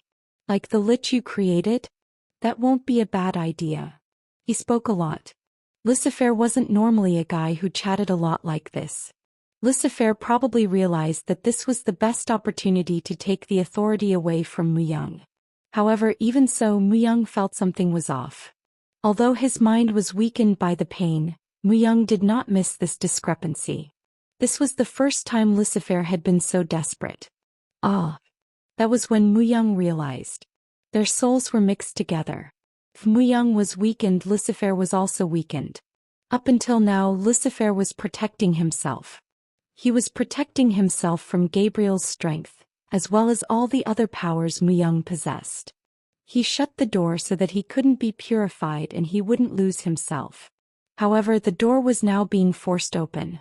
As Muyang's soul became weakened, he was at the point where he could no longer defend himself. Gabriel's power wasn't being activated strongly, but if Muyang were to notice this, Lucifer knew that he could be swallowed up by him. Lucifer was certain that Muyang would never realize this truth. And if Muyang had been weakened slightly more, he truly might not have. That was why he was trying to weaken Muyang even further by tempting him. Pass over the driver's seat. I will try to neutralize the immortal being's strength. My name Lucifer. That's right. You were also immortal. Muyang stretched out his hand and grabbed Lucifer's soul. Taken looked at the sword. The sword was broken into 2 pieces. It was what he received after being defeated by Fraida. Even though Taken could repair it right away, he did not do so. It was to find the reason as he thought again about his defeat. Didn't I get stronger? He thought he had become stronger. Indeed, he had defeated many strong men and proved his own power. However, it seemed like that was only comparable to the standards of humans. As much as Taken had gotten stronger, Muyang and Sungmin had improved even more. As Muyang was such a mysterious man, he felt that this could happen with him, but Sungmin was unexpected. Even Taken was thrilled by seeing how he had taken care of Roosevelt and even Fraida. The numerous deaths that resulted through Sungmin's hands and the monsters of the void. Fraida was helpless in front of Sungmin. His devils could do nothing but let themselves be attacked helplessly. Taken had no choice but to feel the difference in their level, in addition to Muyang. He felt like he was looking at a flower on top of a cliff. However much he reached out, he couldn't reach it. And with Sungmin, it was an especially great shock to Taken as he was originally weaker than him. When did he get that far ahead of me? What had happened in just 2 years? And for the last 2 years, what was Taken doing? The tables have turned. Even a few years ago, Sungmin was weaker than Taken. Perhaps he had been consumed by conceit. I'm strong, I've become stronger, and I will get stronger. Did he not put in too much thought because he thought it was so obvious? Taken left the territory. The territory was celebrating their victory for the moment. Either way, since they had stopped their enemy's advance team, there was a bit of time before the rest of their enemies arrived. He left the territory and entered deep into the woods. The fight isn't over yet. That was right. Nothing would change by reprimanding his actions. If Sungmin had gotten stronger, Taken just needed to get stronger as well. The war was the best stage on which to get stronger. Although they had taken care of the demon kings, in wrath still remained. There should be at least a few hundreds of thousands of devils under his command. Even having a celebration right now in the territory was to relieve the tension that people felt. Swoosh, swoosh. However, Taken swung his broken sword. He was diligently swinging his sword so that he could reduce the gap while others were playing around. Certainly, I have been a bit lazy. He had slightly neglected his training once he felt he had gotten stronger. Through this fight and Sungmin's appearance, he realized it more dearly. Although he was one of the rulers of Azura's path, he was lacking strength as a ruler. He needed to gain a bit more power to become a true ruler. At least until he defeated Sungmin and Myung, he couldn't be called a true ruler. As a ruler only existed to win and reign. Shuffle shuffle. He felt someone's presence. Taken stopped his swinging and carefully turned his body. They were skillful people. He would have missed their presence if it wasn't for the sound of wind and grass. Who are you? Was it the devils who had escaped? Fraida had tried to escape with his subordinates. But if it was Fraida and his devils who had appeared, it would be very welcoming. Then there 2 people appeared. There were 2 of them, but they didn't look so good. An old man who had glaring eyes but a weary face, and a woman with messy hair and ragged clothing, were on a tree looking down at Taken. Teacher, it's a death night. Can we eat it? Stop it. How can you eat a monster that's only bones? Seemed like the 2 were starving. Well, although it was a forest, there weren't a lot of living creatures. Even most of the plants were poisonous. If a human were to consume it carelessly, they would become sick. Why are humans in a place like this? Taken raised his sword. However, he was curious. The Sky Lord would never allow intruders into the demon god's territory. Unless they were humans who normally lived in this place, there was no way for them to pass the Sky Lord to enter this territory. The woman and the old man looked at Taken with astonishment.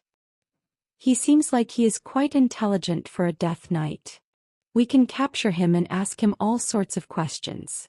Then the 2 took a weird stance and leaped towards Taken. I don't know who you guys are, but don't think you will come out of this alive since you have attacked me. This was a good thing since he was feeling down at the moment. It would have been better if it was Fraida and the devils, but he couldn't just let visitors who had no authorization trespass in this place. Taken swung his broken sword. Slash. The magical energy that soared out of the sword sliced through the air. As if they had made a prior arrangement, the woman and the old man separated simultaneously.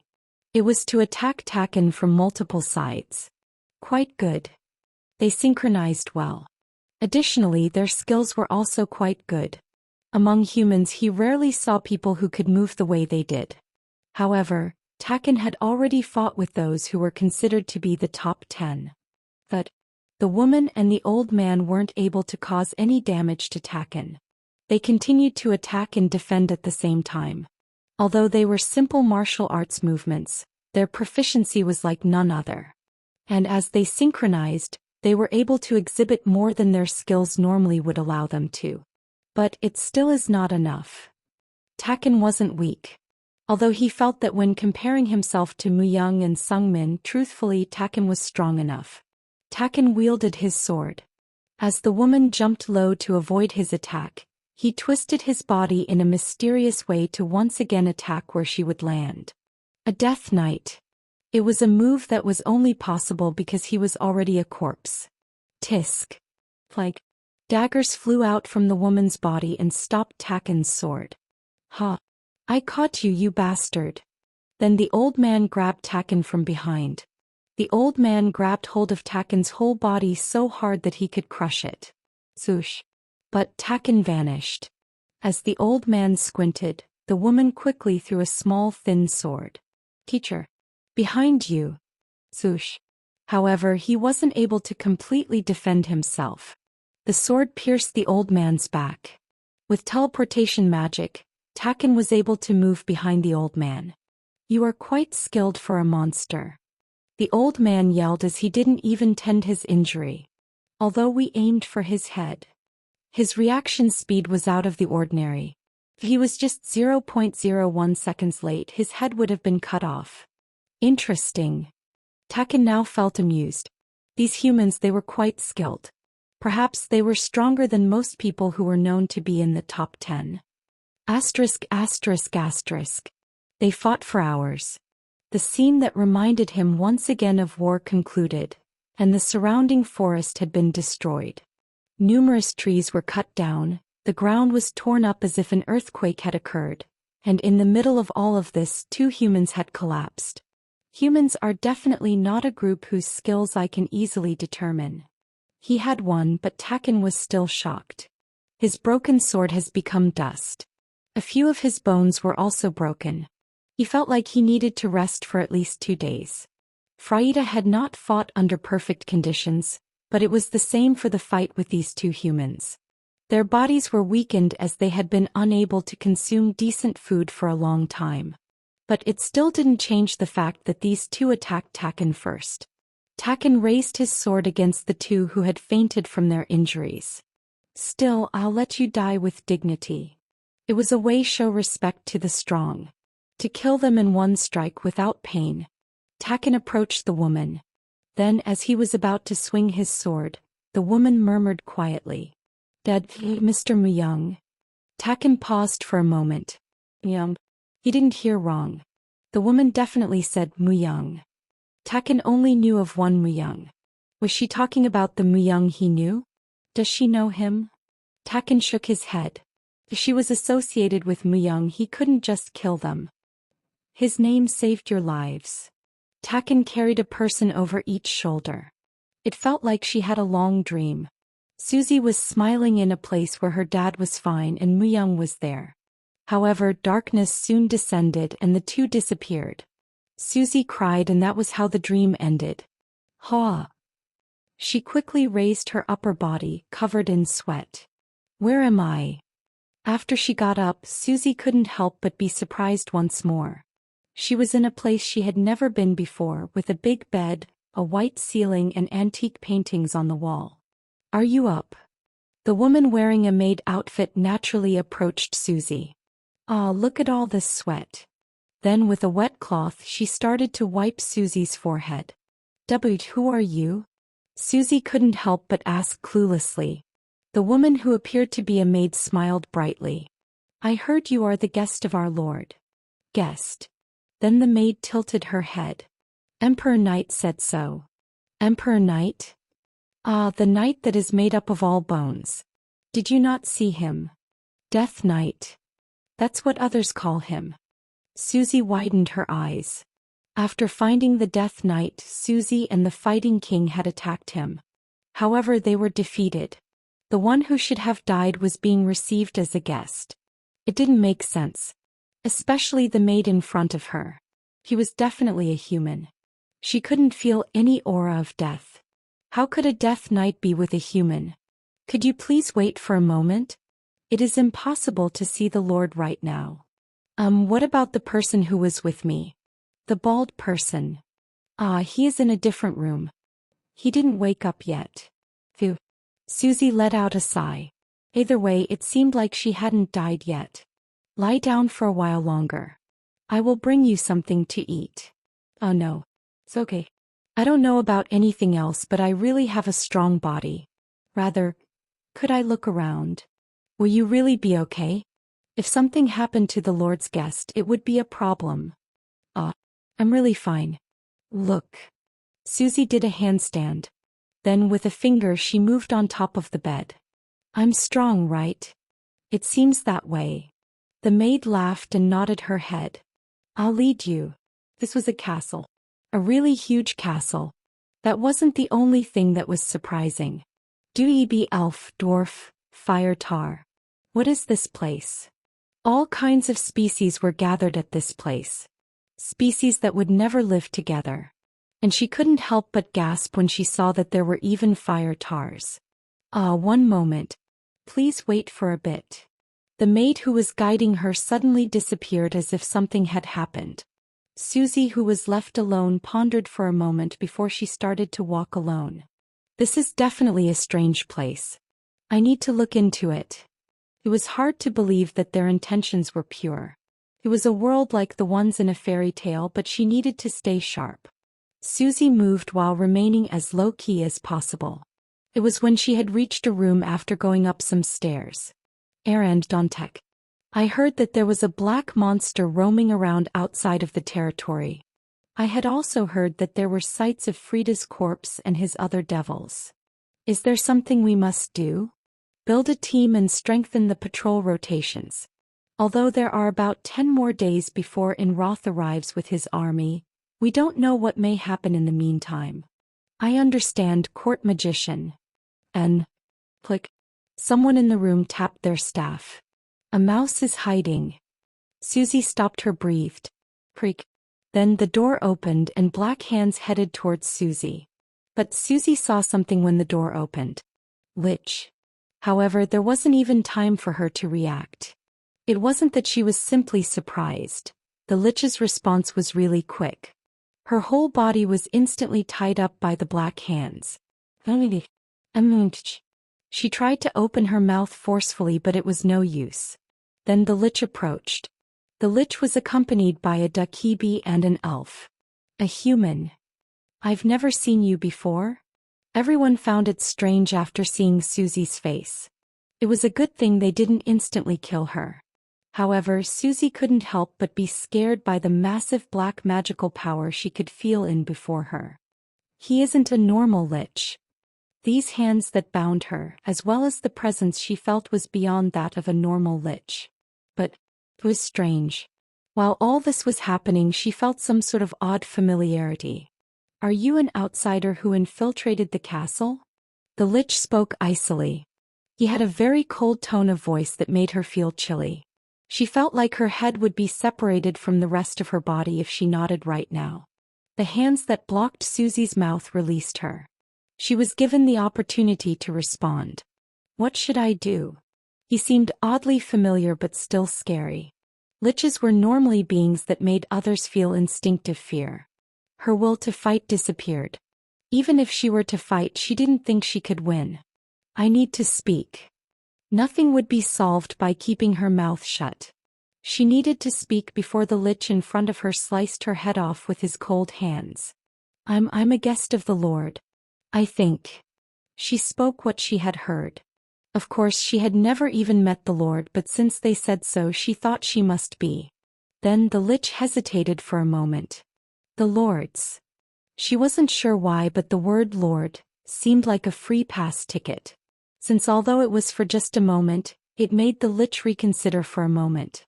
But your words seem a bit ambiguous. What do you mean, you think? You don't know it yourself. Speak. Depending on what you say, I may kill you so cruelly that it would be dreadful to remain alive. Sharp nails touched Susie's chin. At that moment she felt queasy. Her heart beat fast. It felt like the touch of death was stirring up her insides. The Lich was currently infiltrating Susie's mind steadily to prevent her from lying. After fighting with the Death Knight, I was at this castle when I woke up. Who are you guys? Where am I? Susie was also able to tell that unless she could make up a perfect lie, the Lich would figure it out instantly. So she asked him straight out. Are you Taken's guest? Sungmin took his hand off and rubbed his chin. It seemed like she wasn't lying. Taken? Was the name of the Death Knight Taken? But Susie shook her head. I'm not anyone's guest. I didn't enter because I wanted to. There are no humans who could enter this place without wanting to.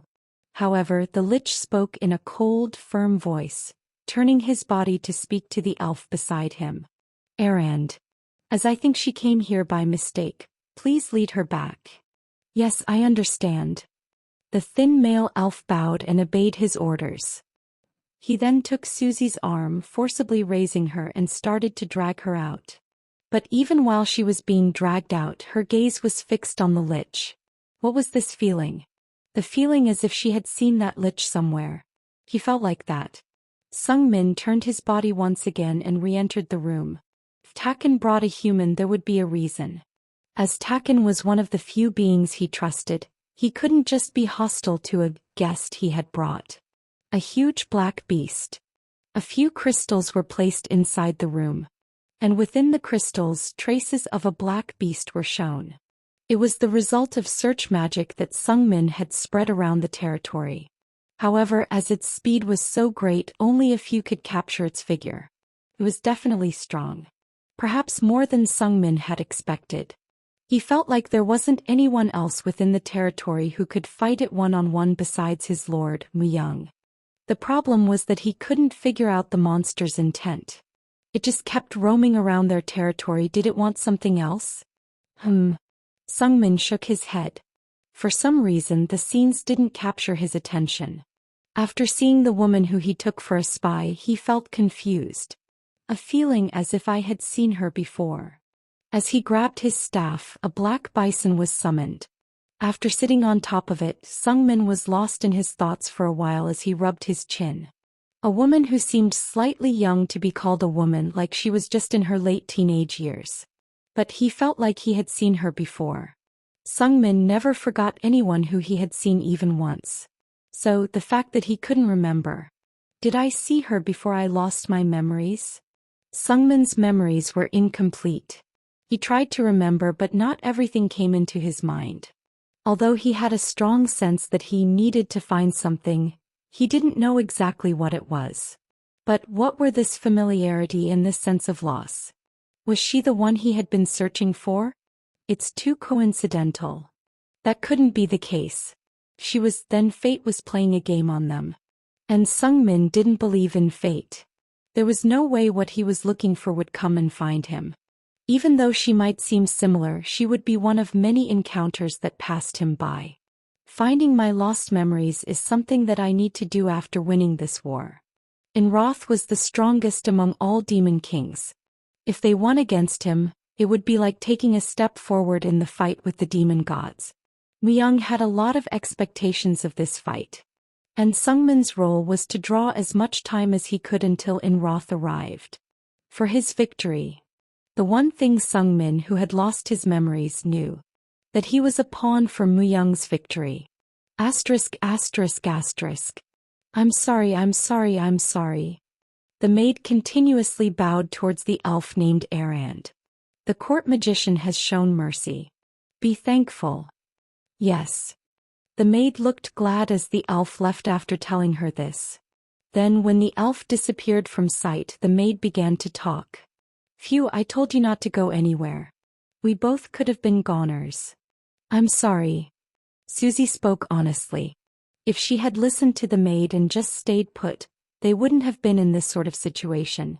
But we were fortunate, as the palace magician is quite a good person. If you were caught by Kalmu, sigh. Who is Kalmu? The one who leads the dwarves at this territory. He has exceptional crafting skills. Crafting skill? It seemed like she was talking about the skills of a blacksmith. Since something like this can't happen again, please pay attention and follow me. I'll guide you properly. Thank you. The maid adjusted her clothing and started to move again. Here is the kitchen, this is the stockroom, here is the magic research lab, and here is the forge room. Susie's expression continuously changed. And in the midst of all her expressions, she seemed surprised. First, everything was on a large scale. The facilities were all extremely big. Susie had been living in the great city. She had seen many large buildings that existed within the great city. But this was on par with the great city. Rather, there were even areas where they excelled. What is this place? She never expected that a group of this size would live in the demon god's territory. It was a great culture shock to her, who thought that the great city was the best there was. What was more surprising was that there were different races living in different parts of the territory. Although they respected each other's areas and didn't interfere, they still helped each other out. The scene made her feel like she was dreaming. This is the liquor room. As the name suggests, it's the place where we store liquor. The liquor room? Of course, the place she showed the most interest in was the liquor room. If it is here, you can enter. Do you want to? Yes. She replied instantly. The maid brightly smiled as they entered the liquor room. The place was enormous. It was the biggest one Susie had ever seen. There are so many people who enjoy liquor. So we had to renovate it many times. The maid continued to explain excitedly. Susie, who was listening carefully to what she said, couldn't help but be nervous when they reached the middle of the room. Who is that giant? Where? Ah, ogre. One huge fire giant was sitting in the corner pouring the liquor in the cask into his mouth. It was a fire tar. A monster that was known as the strongest and most obstinate giant. Additionally, the first tar in from of them didn't seem like an ordinary fire tar.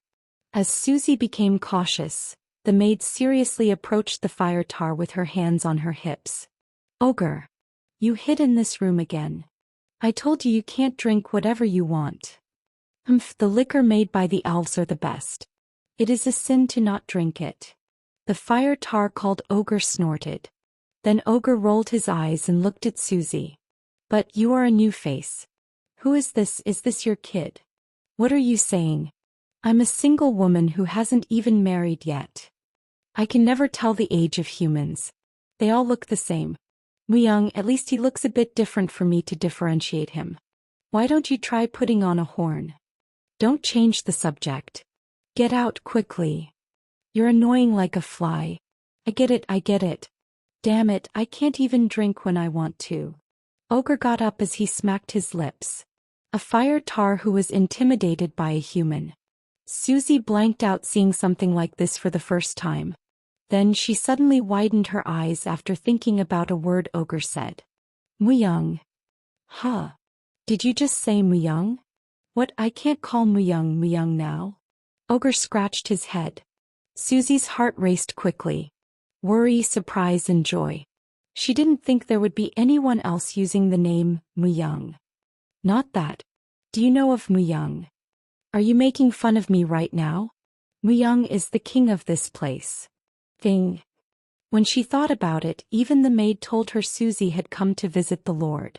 Did the Death Knight Taken bring her to this place because he realized she was associated with Young? Mr. is here at this place. She was able to find out he wasn't dead. She also knew that he was the one. Then the maid beside her shook her head. Not right now. No one can enter the Lord's room right now. Why? It's the Lord's order. I don't know anything else besides this. Or you can go ask Kalmu. He would probably know more details. After listening to her, Ogre interfered. Oh, are you going to Kalmu? Then I'll go with you. I have to see him too. You are trying to get some liquor from Kalmu, aren't you? Ehem. Ogre cleared his throat. No, you can't. After hearing Susie's story, Kalmu shook his head. It felt like the word, never, was written on his face. I must meet him. You can't right now. Besides, he isn't someone who an outsider could just meet. Then what must I do to meet him? There is nothing you can do to meet him. How can I let a human who I've never seen before meet him? However, the Death Knight named Taken who brought me here. Still no. Kalmu was firm. He was like a wall. Then Ogre asked. Is Young still not coming out? It has already been 3 days. Wait for a bit longer. It's the process of making eternity his own. Even if he is our Lord, it won't be easy. I'm not really worried. He is a human who really seems to be able to do anything. Anyway, do you have any leftover liquor? You've become a drunk. Liquor is just romantic. I can't talk to those who don't know romance. It was at that moment. The whole castle shook. However, the sound was heard from outside of the castle. Bargdash. The huge sound of a horn could be heard. After hearing this sound, Ogre's expression hardened. The enemy has arrived. The sound of the horn seems out of the ordinary. Did a monster appear? Ogre acted first. As if Kalmu had something to do, he started to move as well. What about me? Stay here quietly. That was all the advice they gave. In the end, Susie was left alone. But no one was looking after her. This is a great opportunity. I can't lose this chance. This time Susie was planning to be more careful. She had blanked out when she was caught by the lich. This time Susie reduced her presence as much as she could, and became one with the shadows. Young is at this place. the person who she thought she would never meet again. So for her to be told to stay put was no different than torture. Susie moved. She started her search to locate the room where Mu-young was. Mu-young was trapped inside the shell. To be exact, you could call it a cocoon. It was in the midst of a transformation to assimilate a new type of strength. This type of phenomenon occurred when Mu-young completely grasped Lucifer's soul. Taking in the divinity in my body. Although Mu-young was together with Lucifer, he couldn't use Lucifer's divinity. At most he could only imitate it. If Mu-young was immortal, he should be able to exhibit true divinity. But currently Mu-young was in the process of becoming immortal. He had fully absorbed Lucifer's soul. He had opened the door Lucifer had locked and forcefully took over the house after he had entered. It was absurd to Lucifer, the owner of the house, but he was currently fully dissolved by Mu-young. His soul was shredded by the raid of Mu-young and reborn again. Now in Mu-young's house, he had become Mu-young's. And Mu-young was going through the process of shedding to renovate the house to match him. A transparent egg was created and Mu-young was in the center of it. With his eyes closed without any consciousness. To become divinity itself. He repeated it as if it was a mantra. He felt as though he was immersed in a cloudy dream since Mu-young couldn't move his body like he wanted to. And in that process a new strength surged. It was Gabriel's strength. The incorruptible strength started to threaten Mu-young's soul. But Gabriel's strength has justified that becoming immortal was corrupt. Well, it would be just for a mortal to become immortal. An unexpected variable. The change continued unstably. Although it wasn't stopped, Gabriel's strength resisted strongly. It couldn't accept a mortal ascending into immortality. However, it was helpless to stop the change itself. As the skin of immortal Lucifer combined with the soul of Mu-young, a robust membrane was created. On the other hand, Gabriel's strength was weakened. So he made another move. If a mortal turning immortal was corruption, he just needed to make the soul compatible to an immortal being.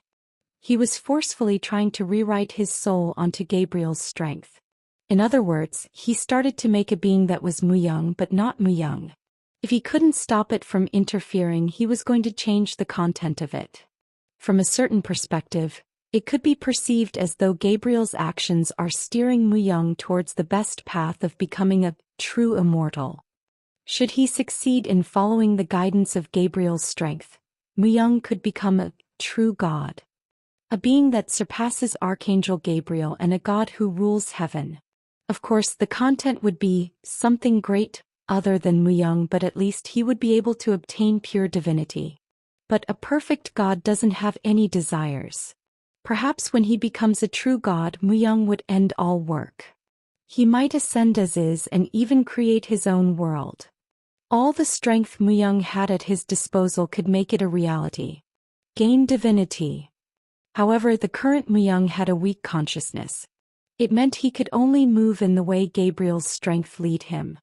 Gain divinity. The change had already ended. Mu-young's body was successful in transplanting the skin of the immortal.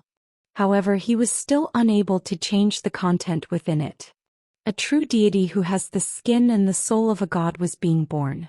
Mu-young's soul was slowly transforming into another great spirit. So slowly that even Mu-young himself couldn't realize. His expression changed. An expression that seemed completely gentle. It was an expression Mu-young had never shown before. Empty. Life was extremely short. Even if he had come back, he didn't even live 100 years. By looking at the world Mu-young had experienced until now, it was trivial. They were things that he could only express as empty. Emotions were also the same. Emotions were a double-edged sword that could scour everything. If everything could be erased. It was at that moment. Mr. Tap, tap. From the outside someone touched the egg. However, it was blocked by a thick wall. In this process, the intrusion of something external was not allowed. No matter who the opponent was, it was impossible to pierce through this egg. That should be the norm. Mr. Please don't disappear. A girl who tapped the egg. Susie was in a hurry. The lineage of light Susie had was a strength that made all choices run evenly and correctly. In fact, all of Susie's stats were the same. This was the power of the lineage of light. It also maximized one's senses and prevented them from going the wrong way. The sense that was activated due to the lineage of light was telling him this. The six senses. Although they were primitive and instinctive senses, they transcended everything and told the truth. If he continued like this, he would disappear. He didn't know how he would disappear. But he needed to prevent it from continuing any further. Please, please. For a moment, Susie's hands started to shine. The lineage of light had responded to Gabriel's strength. They were both similar but different strengths. However, the part that made them similar created confusion.